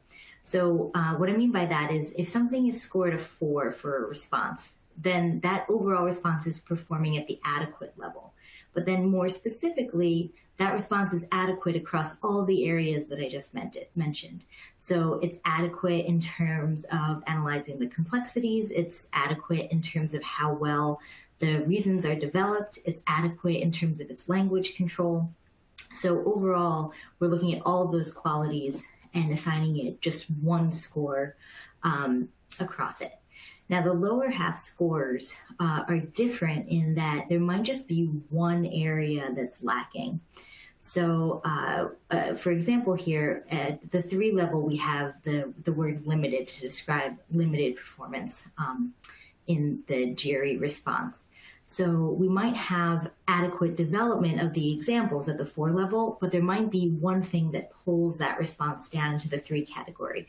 So for example, if the language control is only functioning at that limited level, it'll be enough to move the overall score down, if that makes sense. And you can see this more clearly outlined in the specific rubrics online.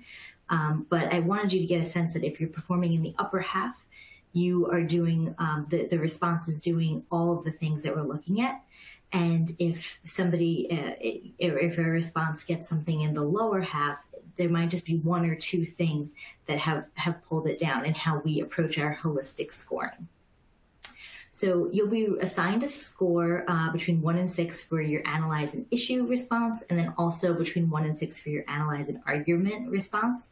And what is reported for your score is an average of those 2. So in this highest level, and we just pulled out a couple of the main points, so highest performing, mid-level performing, and lower performing.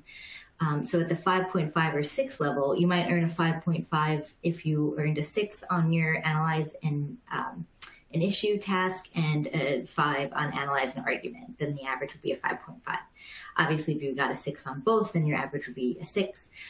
So these are some selected score level descriptions so that you can kind of quickly see what we're reporting in terms of performance when you get these specific scores. So I won't read through the entire descriptions here, but I do want you to notice that we are talking about all aspects of an essay for a score. So at the 5.5 and 6 level, you're sustaining insightful, in-depth analysis of complex ideas, which means developing and supporting main points with logically compelling reasons. It's well-focused, skillful sentence variety. So again, it's crossing all of those bullets that we had on one of those initial slides. You can see that we're looking across the entire functionality of the response. But to compare that to a mid-level response, we're moving now from something that's an insightful and in-depth analysis to a competent analysis. And this kind of language helps us to distinguish in terms of score reporting. But I think it's most helpful to you as a test taker if you also see it in conversation with an actual response. So that's something that we have available on the website as well. You can see a response that earned a 6, a 5, a 4, all the way down the line. And then we also have explanations for why it earned that score. So if you're wondering what a competent analysis looks like versus an insightful analysis, we have those examples there, and they're articulated in that way so that you can see competent analysis, satisfactory control of language versus more skillful. So you can see those words in action on the website. And I'll point your attention to in the bottom category of lower performance, so at the 1.5 and 2 level. We note that it's a serious weakness in analytical writing. And the second sentence says, the writing is seriously flawed in at least one of the following ways. So I just wanted to reiterate that point that I was talking about with the rubric before. There might just be one way that's significant enough to pull the overall response down. And this is why it's really important, I think, for you to look at some samples because I mentioned before that language control might be enough to move a response down. And that doesn't happen just because somebody misspells one word. There has to be a larger pattern of it. So if you look at those samples online, you can see a little bit more about what we're exemplifying there. Okay, so now we'll move into the actual tasks themselves. And this looks similar to what you'll be presented with on test day. So you'll be able to see the prompt on your left-hand side, and on the right-hand side is a space for you to compose your response. And again, the functionality that's there, cut, paste, undo, you can see that right here as well. So we're looking at the analyze and issue task first, and then we'll look at the analyze and argument task so that you can think about preparing for both. The analyze and issue task is always going to be set up the way this one is set up here for you. So it'll always be presented in 2 parts on the left-hand side. And first, what it does is presents a general interest statement. And what we mean by general interest is that these are carefully designed so that you don't need any outside or specific content knowledge in order to respond to the question. So I'll read this one here so that I can refer to it as an example throughout the presentation. As people rely more and more on technology to solve problems, the ability of humans to think for themselves will surely deteriorate. So you can see what we mean by it's a very broad and general statement that we present with for you for the issue task. Underneath, we present specific task instructions. And part of how we train our readers is to make sure that people are responding not just to the general interest statement, but also to those specific instructions underneath. So in this case, what we have is write a response in which you discuss the extent to which you agree or disagree with the statement and explain your reasoning for the position you take. In developing and supporting your position, you should consider ways in which the statement might or might not hold true and explain how these considerations shape your position. So these specific task instructions are a way for you to focus your response. Since it's a timed writing, you only have 30 minutes to compose your response. It's a big ask, especially with these really general statements. So these task instructions are there to help you focus your response so that it's an accomplishable task in 30 minutes. And I hope you think of them that way. This is something that should be helping you in a timed writing environment. So in my case here, I'm thinking very broadly about technology and how that might affect the ability of humans to think for themselves. But then in the specific task directions, I'm told to think about how ways in which this statement might or may not hold true. So the first place that I start thinking about is, how might technology in the classroom, how might that affect my thinking versus the technology that I might use in everyday life, like a GPS, for example. And are there any differences between technology in those different spaces? So it's a way, it's an entry point for you to answer your specific statement that's presented to you and help develop your position, right? Because then my position might be, I think that technology is really helpful in all of these different ways in our lives, except for the classroom. Or I might have some more nuanced argument like that I'm able to develop through the prompt of these specific instructions. So just an idea to give you. Now, the position itself is not something that we evaluate at all. So you can agree, disagree, or find a space in between. We don't evaluate based on what your position is. We're evaluating based on how well you're able to develop an argument to support that position and how well that is developed. Again, you have 30 minutes to plan and compose your response. And if you respond to an issue other than the one assigned to you, you receive a score of 0. Now, on these following 2 pages, what we've collected for you are the task variants. So these are that second part of the prompt, those specific task instructions. And you'll see that they cover, we have options on this page and the following one so that you can see some of the range of how we might ask you to respond to your issue task. I won't read through all of them here, but we do want to include them so that you know that there is variety in how we ask you to respond to the task. And most of these make sense best in conversation with the prompt or the general interest statement itself. So what we have available online is an entire pool of our issue task prompts. So in each case, they're all paired. So you'll have the general interest statement and then underneath the specific task instructions that we ask you for. So you can read through those and see the pattern of how we develop them. But they are here so that you can see, and I'll tab to the next page. You'll have this file available to you so you can go back to it as a resource. But the commonality that I want you to see across these task variants is that we're asking you to develop and support your position. So we very much want to know what your position is on these specific topics.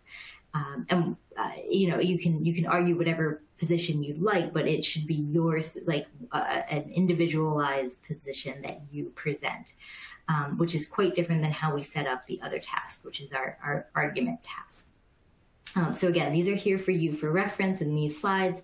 And then on the website, you can see our entire pool of issue prompts, and you can see how these specific task variants are used when we pair them together. And you can also use that as a practice point for writing essays before you take the exam. All right, so on our next slide here, what we've collected are a series of questions that in no way do you need to memorize or anything like that.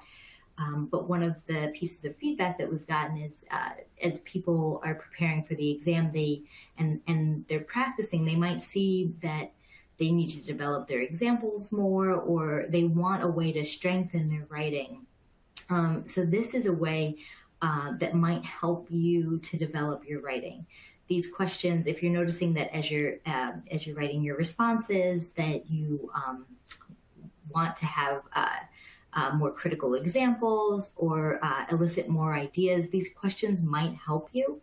And I won't go through all of them, but as you go through, they could be something that helps you spark more ideas and develop more critical thinking, and show us that on the page.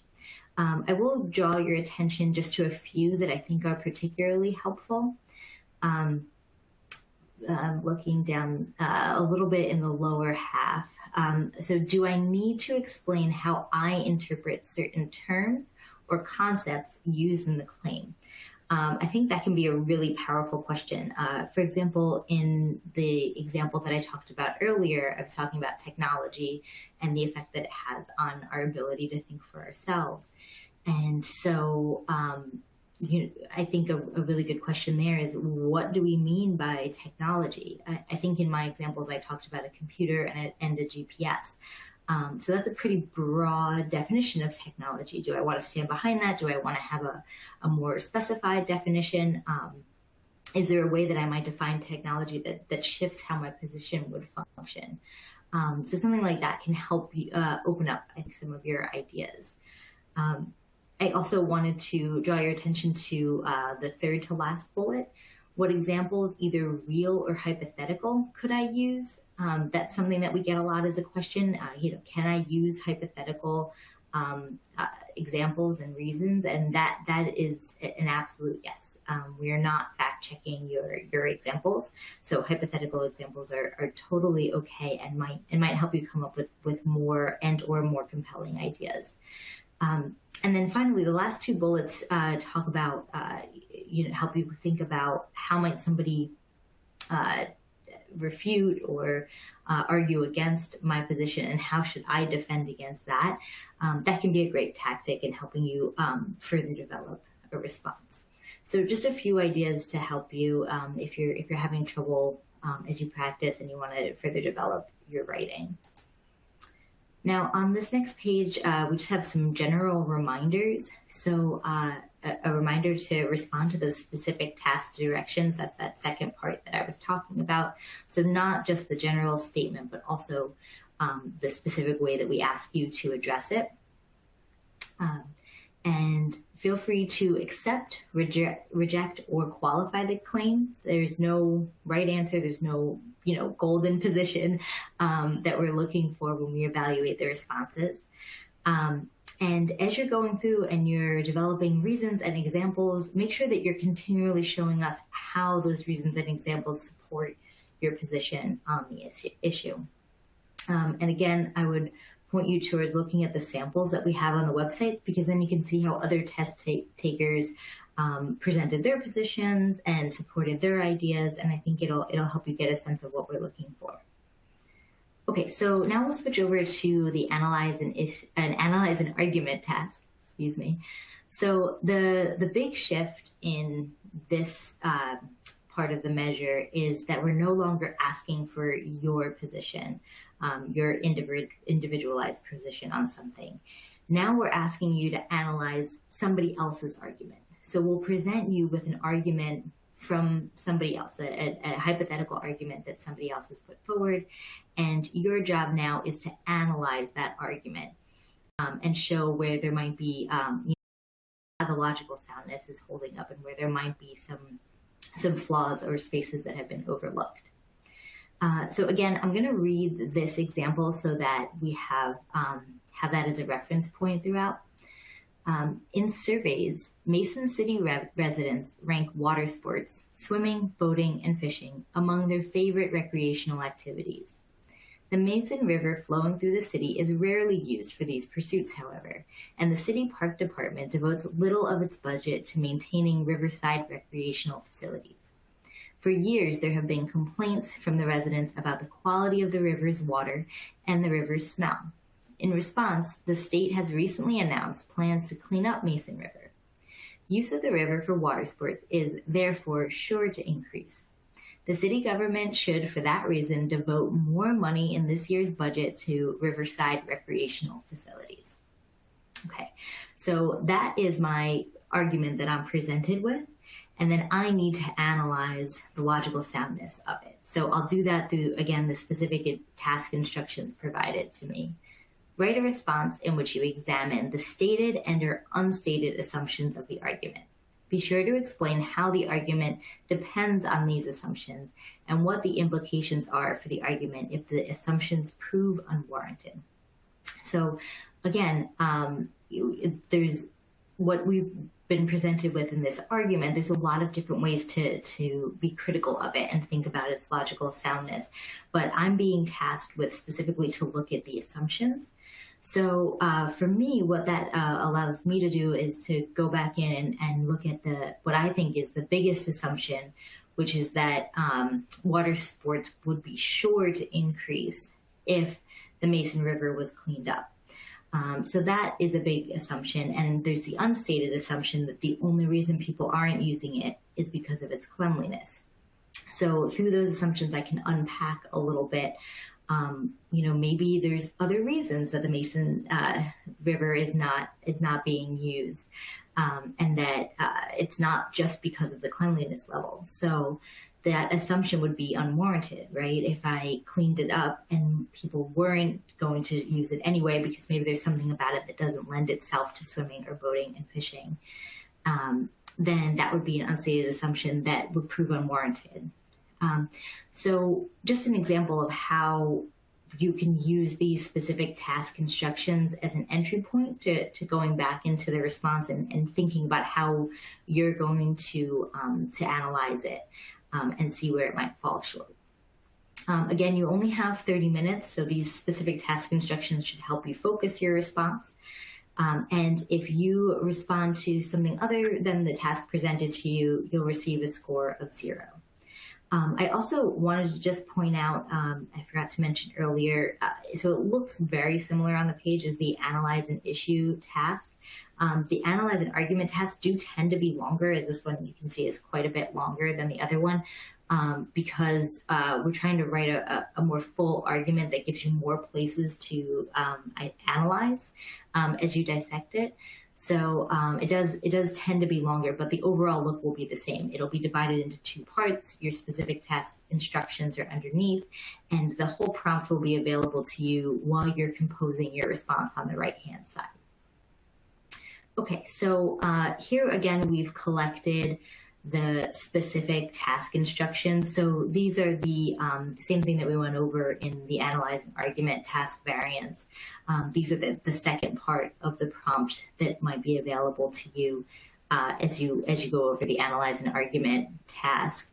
Again, I won't read through all of them, but we have them here so that you can see the range. And you can go online and you can see our entire pool of argument tasks, and you'll see the full arguments as well as these specific ways that we've asked you to analyze it underneath. So all of that is available to you to learn the pattern of it and also to practice writing too. But I do want to call your attention just to the first 2 bullets here.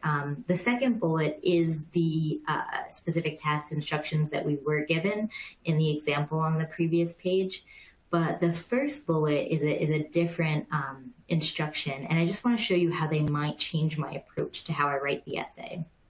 So the first bullet is write a response in which you discuss what specific evidence is needed to evaluate the argument and explain how the evidence would weaken or strengthen the argument.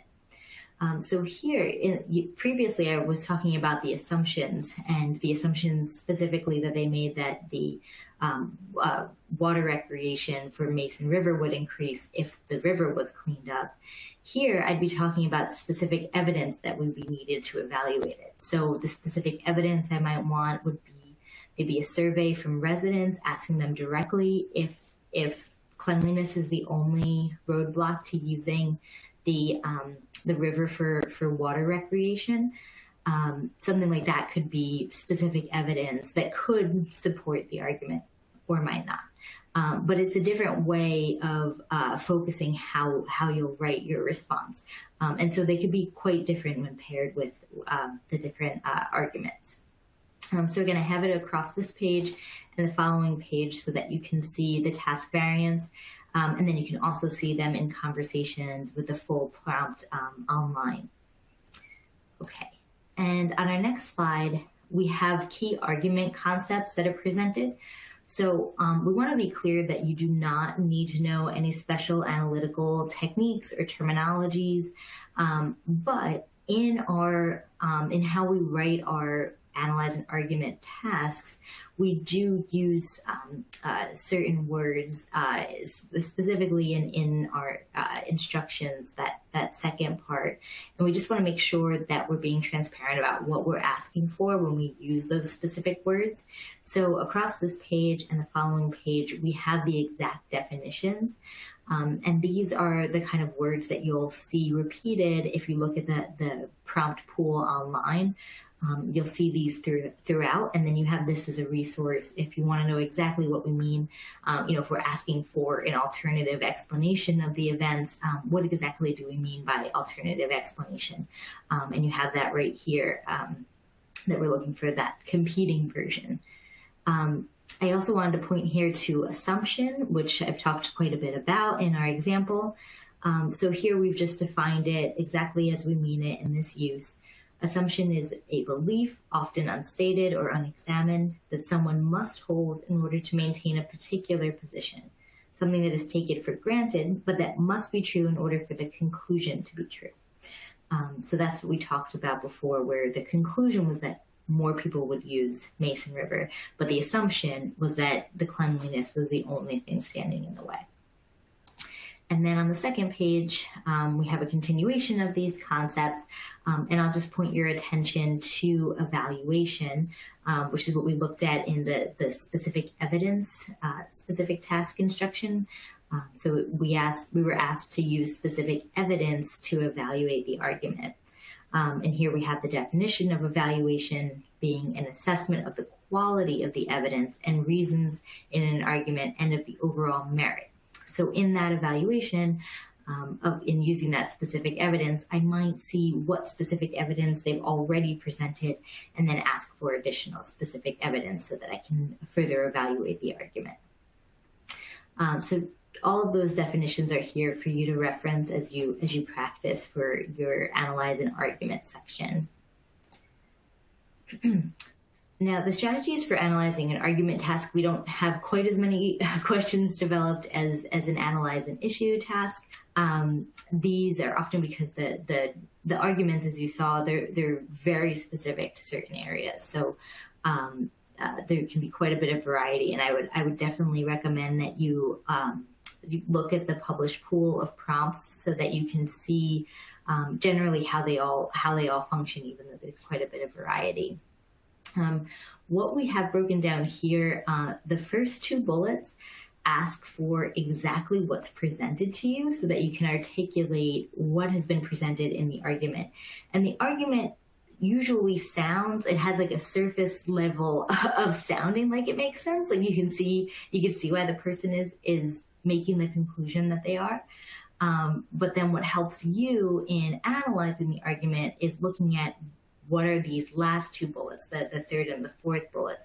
What is assumed or supposed? What's not necessarily stated, but necessarily follows from it? So you're looking for the gaps in logic, the things that aren't necessarily said, and that can help you put together your argument. So, these are the only facts that we're presented with. You're missing these other things underneath, and it'll allow you to evaluate that logical soundness. So some general reminders about this task. The biggest one is the third bullet. You are not being asked to present your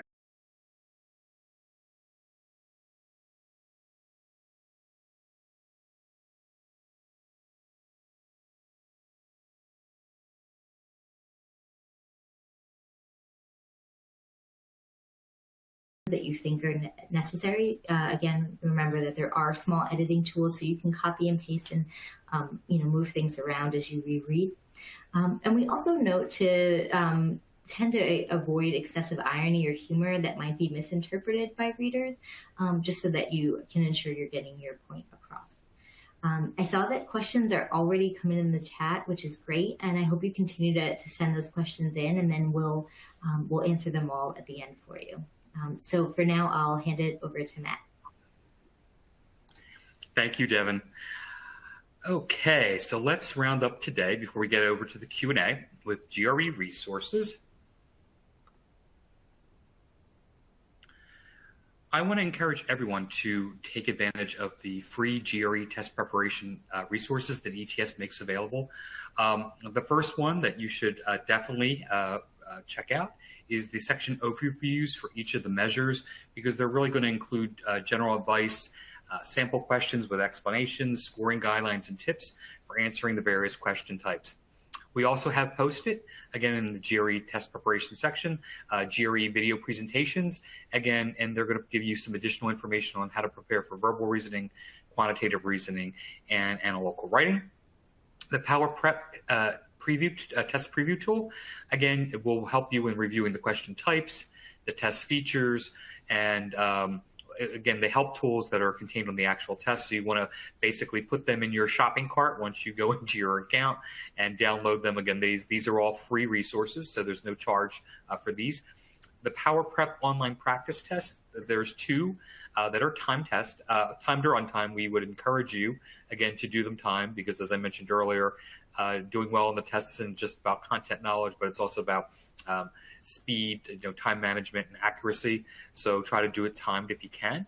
GRE Math Review is a 100-page math refresher, and it goes over definitions, properties, examples with sets of exercises, and it also includes a link to the Khan Academy, which is extremely popular with college-age students. Also, GRE Math Conventions is going to go over mathematical notations, symbols, terminology, and guidelines that are needed for interpreting information on the test. And of course, as always, practice materials are accessible in a variety of formats. Again, for additional information, ets.org/GRE/prepare.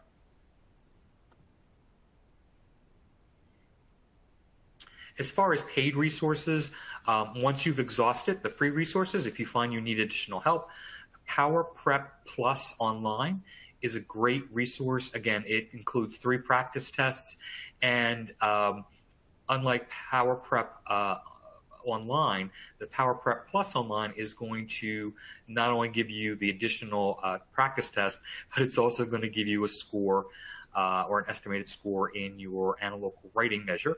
And it's also going to show you, for the questions that you got wrong, why you got those wrong, and provide you with some additional feedback, again, to help you do well on the test. If you are like myself and you like a book or an ebook, we also have the official guide to the GRE general test, which is where most students start.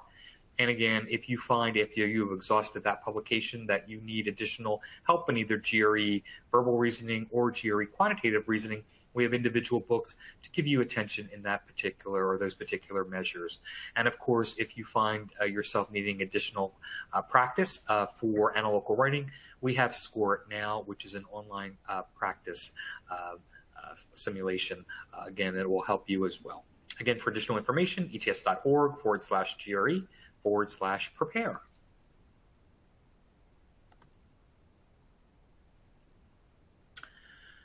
So how do you make yourself stand out amongst other applicants applying to graduate school? Well, if you are looking to study in chemistry, mathematics, physics, or psychology, the GRE program has what's called the GRE subject test.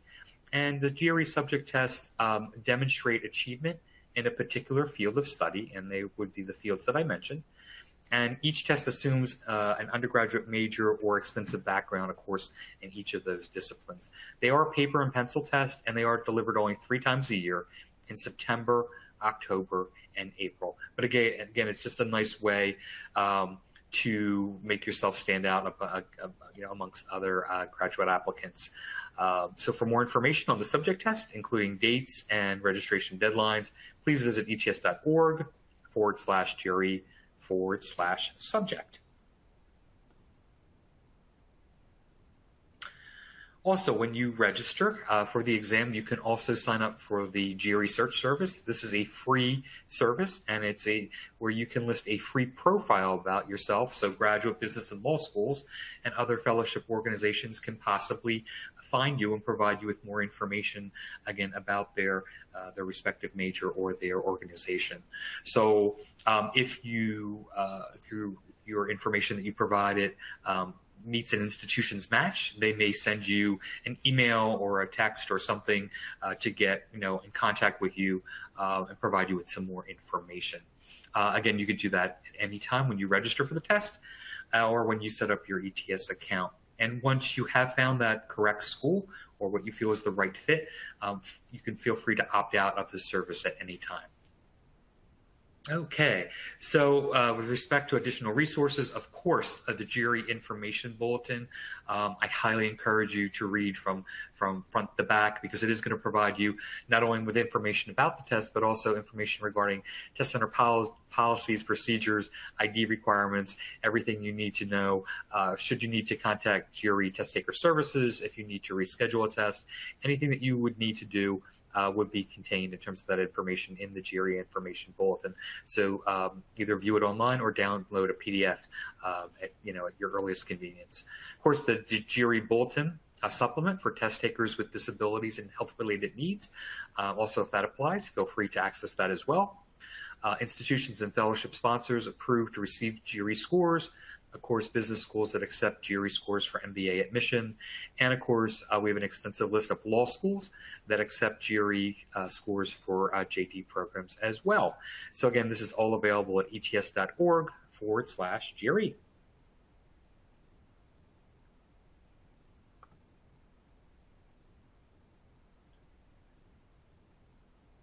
Of course, the official GRE website is always probably the first starting point, because this is going to give you information on in-depth explanations regarding the test. Again, policy information, test dates, locations, and of course more. And that's ets.org/GRE.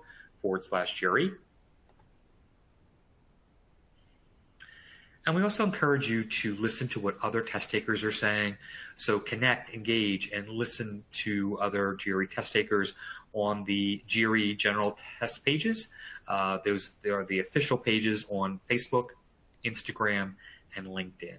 And also, if you are an MBA prospective student, also I would encourage you to visit us on LinkedIn. We also have GRE videos on YouTube. And if you're out of the country, we also are on Sina Weibo, WeChat, and Zhihu.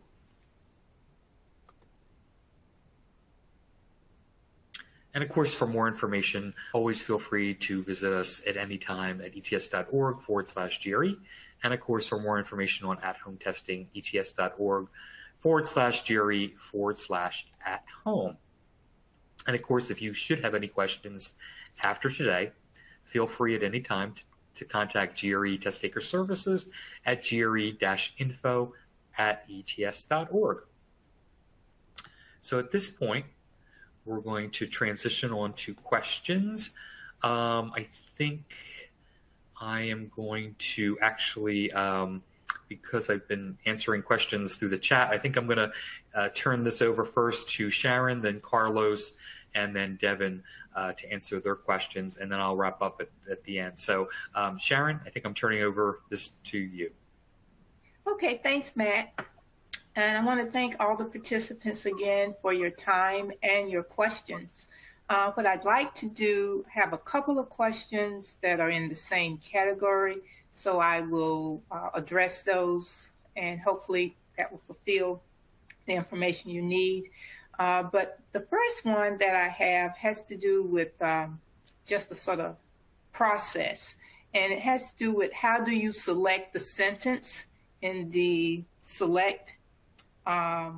in the passage question. So what I'd like to do at this time is go back in that selection. If we see here in the second bullet, you click on any word in the sentence or select the sentence with the keyboard.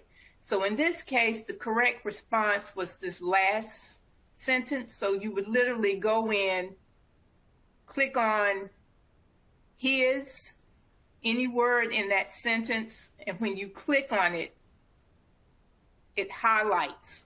And so that's how you select. Literally just go to the sentence that you wish to choose. You can click on any word in that sentence, or you can use the keyboard once you have identified a word in the sentence. So I hope that clarifies that. Then, common question that kept coming up in various ways has to do with vocabulary. And I want to make clear there is no prescribed vocabulary list for GRE. What I would like to suggest that you do, and I'm being very candid with you, this is what I do. I've taken the GRE a couple of times when I was in one area of study, and then later on I had a midlife crisis, probably still in it, and I wanted to pursue another area, and so I took the GRE again. And what I do is when I am either reading material or I encounter words that I do not know, as a native speaker, I write them down, have like a little notebook. And yes, first I look up the meaning of the word to make sure I understand what it means. But then I practice using that word in a sentence so that I'm not just literally memorizing the word, but the more I own it by incorporating it in my daily talk, in my writing, then that word is available to me. So the more that you can read extensively in a variety of areas, the better your chances of increasing your vocabulary. And again, I would encourage you not to just literally try to memorize a list of words, but to note meanings and then to incorporate them in your daily talk, in your writing. And also, oftentimes you might not know the word, but if you read the word in the context of sentences around it, you can oftentimes glean meaning. So that would be my suggestion there. Of course, with all of the online material and the free material, definitely look at the practice tests. I cannot promise you that those particular words will literally be on your test, but you will get a sense of the type of words that you might encounter.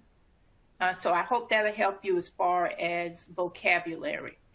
Another question that came up had to do, somewhat related, about, how to prioritize. Do you spend time on vocabulary at the expense of, reading comprehension and the text completions?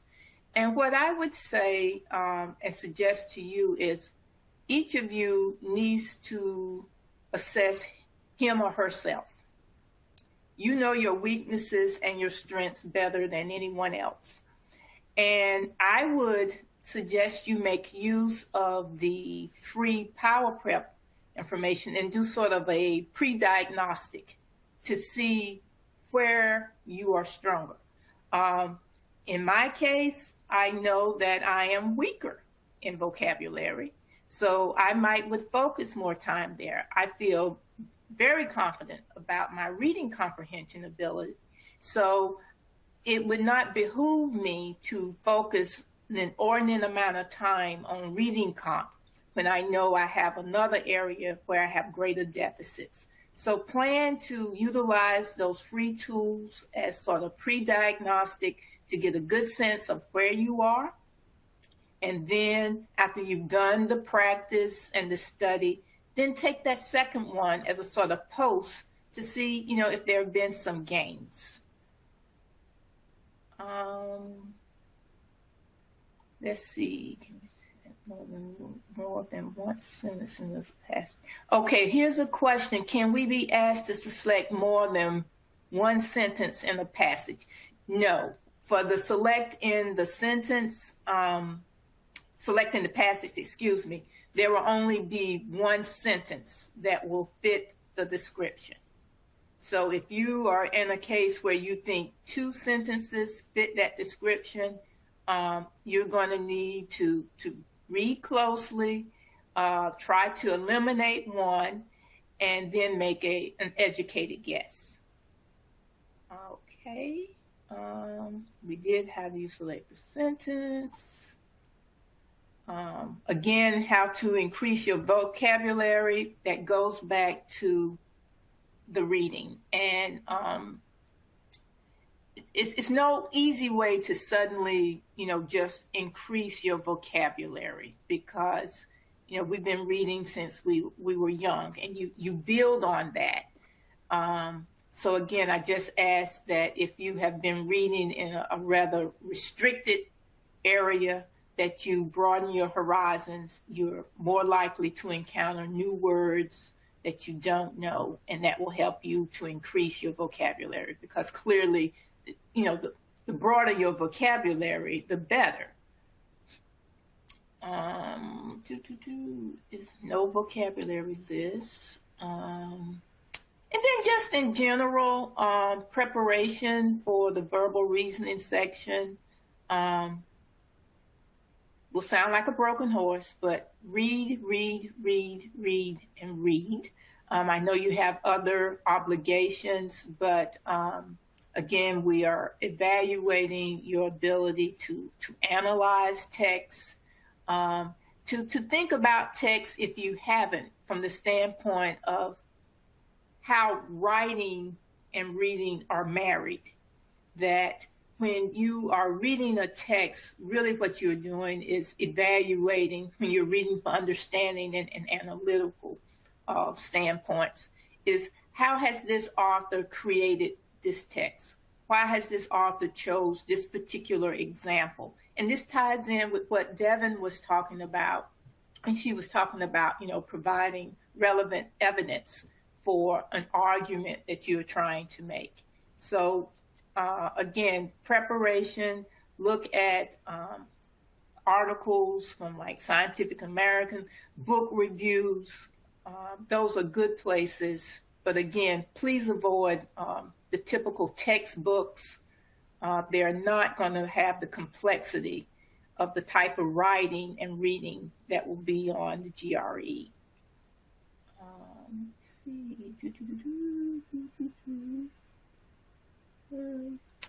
A general question about how much time should be spent on reading comprehension questions versus the vocab. For both of the sections, you have 30 minutes and there are 20 questions. So that averages for 1.5 minutes for each question on average. Some of the questions you're going to be able to answer very quickly. Other questions will require more time. For the shorter passages, you're talking approximately 120 words. So that can be read much quicker than a passage that's about 300 words. I would encourage you to feel free to move around, as you were shown in the section that Matt covered. You do not have to literally go from 1 to 2 to 3. There's some movement within the section. So those questions that you can answer quickly and knock them off and save your time for the more challenging questions that might require a little bit more of you. And I think those are the main questions that I see here for verbal. So not seeing anything else coming in. Carlos, I'm going to get ready to hand this off to you. Thank you, Sharon. First of all, can you hear me? Yes, I can hear you. Okay. So I got several questions regarding the calculator. So I'm going to find the slide that shows the calculator so we can talk about it for a little bit. There it is. So one of the questions is this the only calculator that we can use? Yes, that's the only calculator that you are able to use. And notice that it's a very, very simple calculator. So if you want to find, for example, a power of 7, for example, 7 to the power of 3, you had to multiply 7 times 7 times 7 to find the answer to that. As you can see there's the bottom button there that helps you with the powers. It does have the square root function and then the 4 basic functions. That's it. The transfer button, which is the one that you see below in the calculator, that is helpful when you had to put the exact answer in the answer box. So you just press that button, and the answer that you got after you did your computations is going to be transferred to the numeric entry box. Okay, so this is only, the transfer display is only used in the numeric entry items. Now, there's another question about when to use it. I would say that you had to use the calculator when you think that estimation is not convenient, when you feel like you need to make some computations that are complicated, more complicated than doing them in your head. As I mentioned before, this only happens in a few items. Most items you can solve by estimation in GRE, in this part of the GRE test. So I would say that you have to be very conservative in the use of the calculator.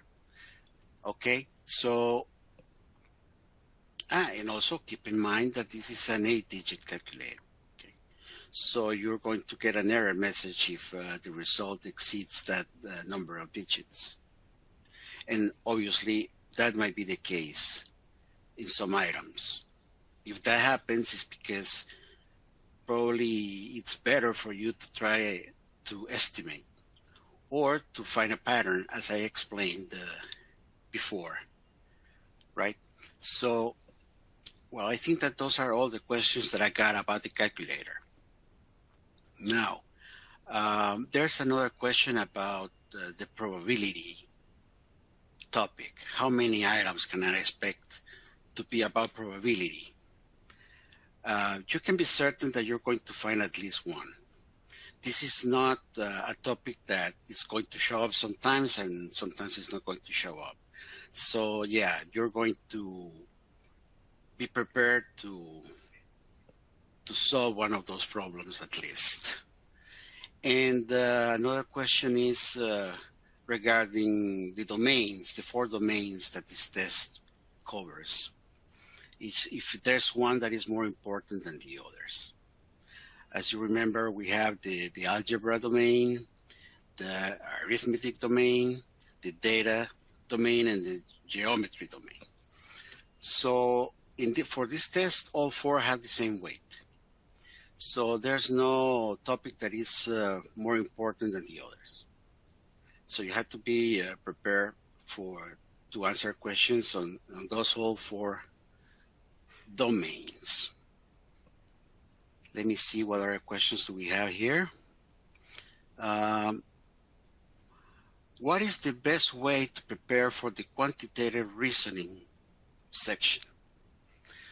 Well, I think Matt showed you the list of resources that we have. I'm going to show it to you again because this is very important. If you go to the prepare page of the GRE website, you're going to find all our resources, the official resources that we have to prepare. If I were preparing for this test, I would go over these resources first. Particularly, I would use the Power Prep practice tests, both the ones that are free and the ones that you have to pay for.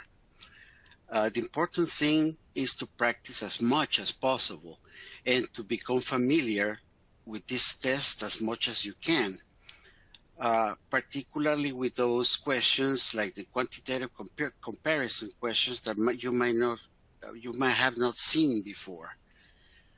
So I would go over all these materials, and in particular, the 14 strategies that I mentioned before are very detailed in this site. And when I'm done with those official resources, I would try some resources that are not official, but you can find everywhere in the internet. Even though they are not official, they can help you practice, which is the idea behind your success in the quantitative reasoning measure. The more you practice, the better. Let me see if I have another question here.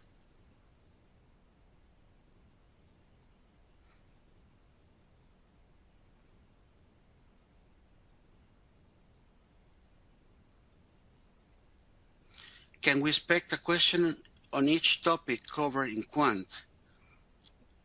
Well,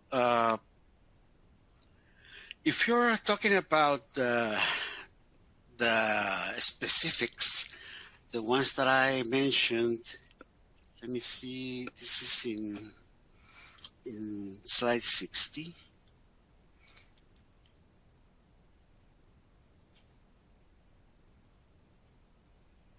So we have topics for arithmetic, some topics for algebra, topics that I detailed in all 4 domains.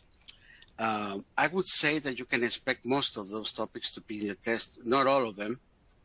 But since you really cannot know which ones are going to be there and which ones are not, I would, my advice would be that you prepare as much as you can in every single topic. If there's one that you really, really have problems with, I would try to be as prepared as I can in that particular topic.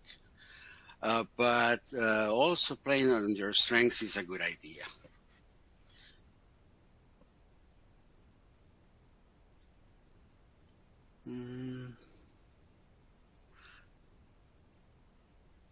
Well, I think that's pretty much it. That's all the questions that I got. So, well, thank you very much. And if another question comes up, I can answer it later if we have the time. Devin, your turn. Great. Thanks, Carlos. So I have a number of questions that came in here. I'm going to read both the question and then respond to it. Okay, so the first one, does the analytical writing section determine the difficulty or otherwise of the test as well? It does not. So if you're talking about how how you answer one section will determine the difficulty for the next, that's just within sections. So that would just be within verbal, for example. So there's not something that transfers from your writing performance to the difficulty level elsewhere on the test. And if you mean the question in the reverse, the prompts are not written so that one is considered a more difficult prompt than another. So there's not difficulty that way in terms of what you're presented for writing. Okay, does it matter if you use American English or British English? It does not. Okay. Hi, is there a word limit in either section? There is no word limit in your essay sections, either for analyze an issue or for analyze an argument. How to structure the response in 2 essays. So the essays are totally separate. You'll be asked to do the analyze an issue task and you'll write that one essay. And then separately, you'll be asked to analyze an argument and you'll write one essay for analyze an argument. So they're very separate, if I'm understanding that question correctly. If not, please write in again. Okay, in writing, are more ideas appreciated or one fully explained idea? That's a great question and one that we get quite a bit. So there has been success in both ways and every way in between. We don't stipulate a certain number of examples or reasons. So we're not using a checklist in that way. It's completely up to you. It's what you think will be most compelling. And that maybe will change across, as you're answering or responding to different prompts. So you can use many examples, or you can dive into just 1, 2, 3 examples more deeply. It's overall how well that supports your argument. So I've seen success in different versions. Sorry that I don't have a more concrete answer, but we like to keep that open for folks. So, we don't like to have a precise number that people have to hit. That way they can develop their essay in the way that they find to be the most compelling for their argument. Okay, so a bunch of questions about word limit. There are no word limits. Please say how many supporting points are required for an argument essay to score between a 5 or a 6. So same question along the same veins.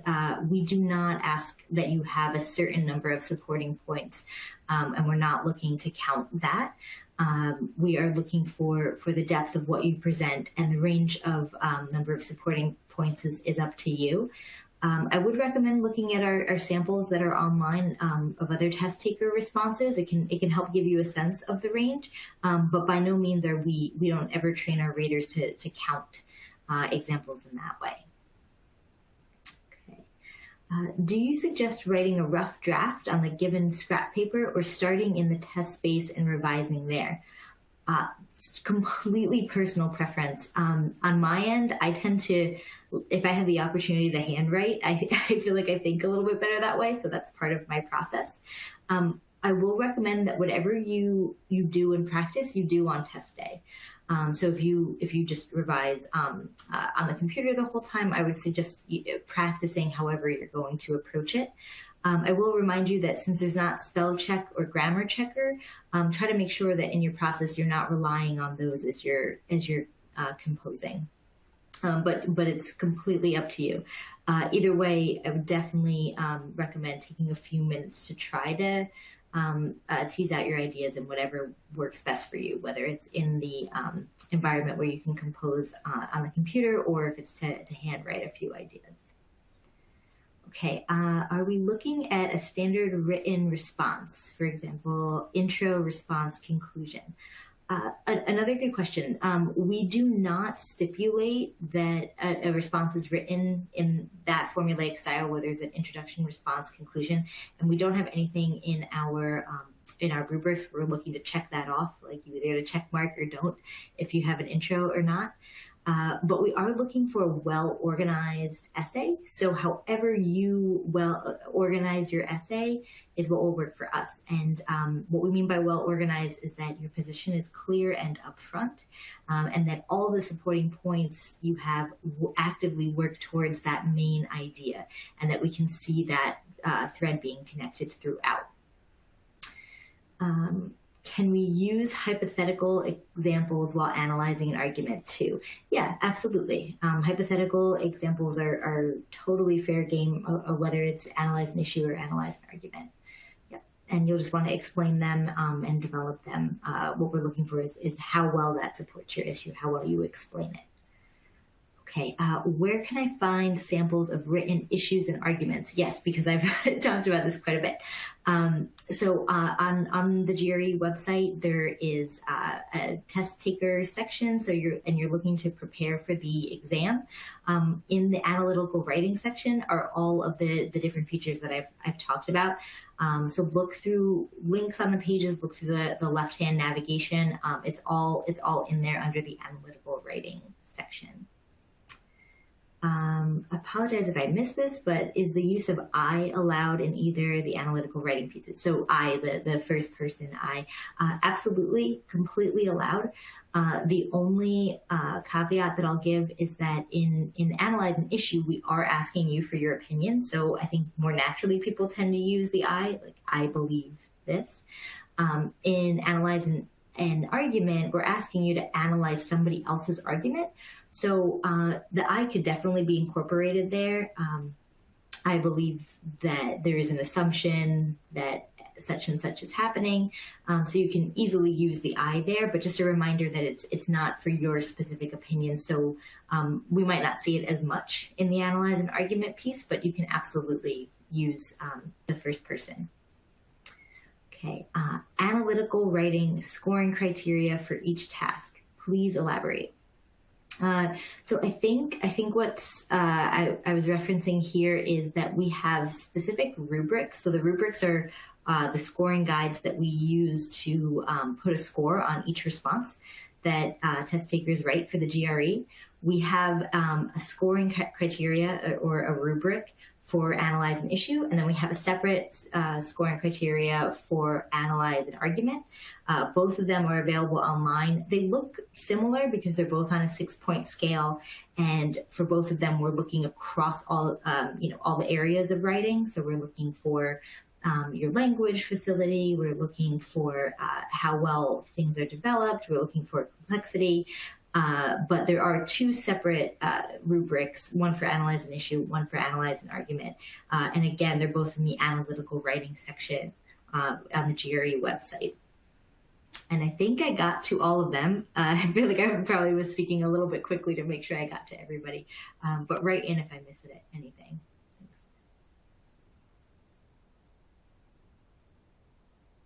Thanks. Okay. Again, this is a reminder. If you have any other questions, please feel free to put them in the chat. Devon, myself, Sharon, and Carlos will be more than happy to answer them before we depart today. And just as a reminder, there is a PDF of today's presentation that is available in the related content widget. So make sure you download that PDF today. And you will also be receiving an audio and video link within the next 24 hours from On24, who is our platform provider. So please check your email. If you do not receive the email, please check your spam or junk folders, as it may have ended up in that particular folder instead. But you will receive a copy of this, again, this session today. Okay, we just had a question came in. How many practice exams do you recommend before test day? That is really a personal question. The expression practice makes perfect comes into mind. The more you practice, the better you'll do. As I mentioned earlier, doing well in the GRE just is not about content knowledge, but it's also about speed and accuracy and time management. And the way to do that is really to practice more. When we say practice, try to practice under timed conditions, because that will really help you focus and really, focus your attentions on test day. So again, good luck. We appreciate you attending today. Okay. Well, again, we'd like to thank you on behalf of myself, Sharon, Carlos, and Devon. We'd like to thank you for attending today's session. We wish you the best of luck in your future endeavors. And again, but before we depart, let me put up the contact information.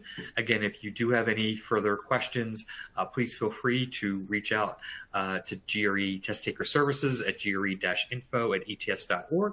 And again, for more information on the GRE General Test, ets.org/GRE. And of course, for the subject test, for the at-home test, ets.org/GRE/at-home. Again, thank you so much for attending today's session, and have a great day.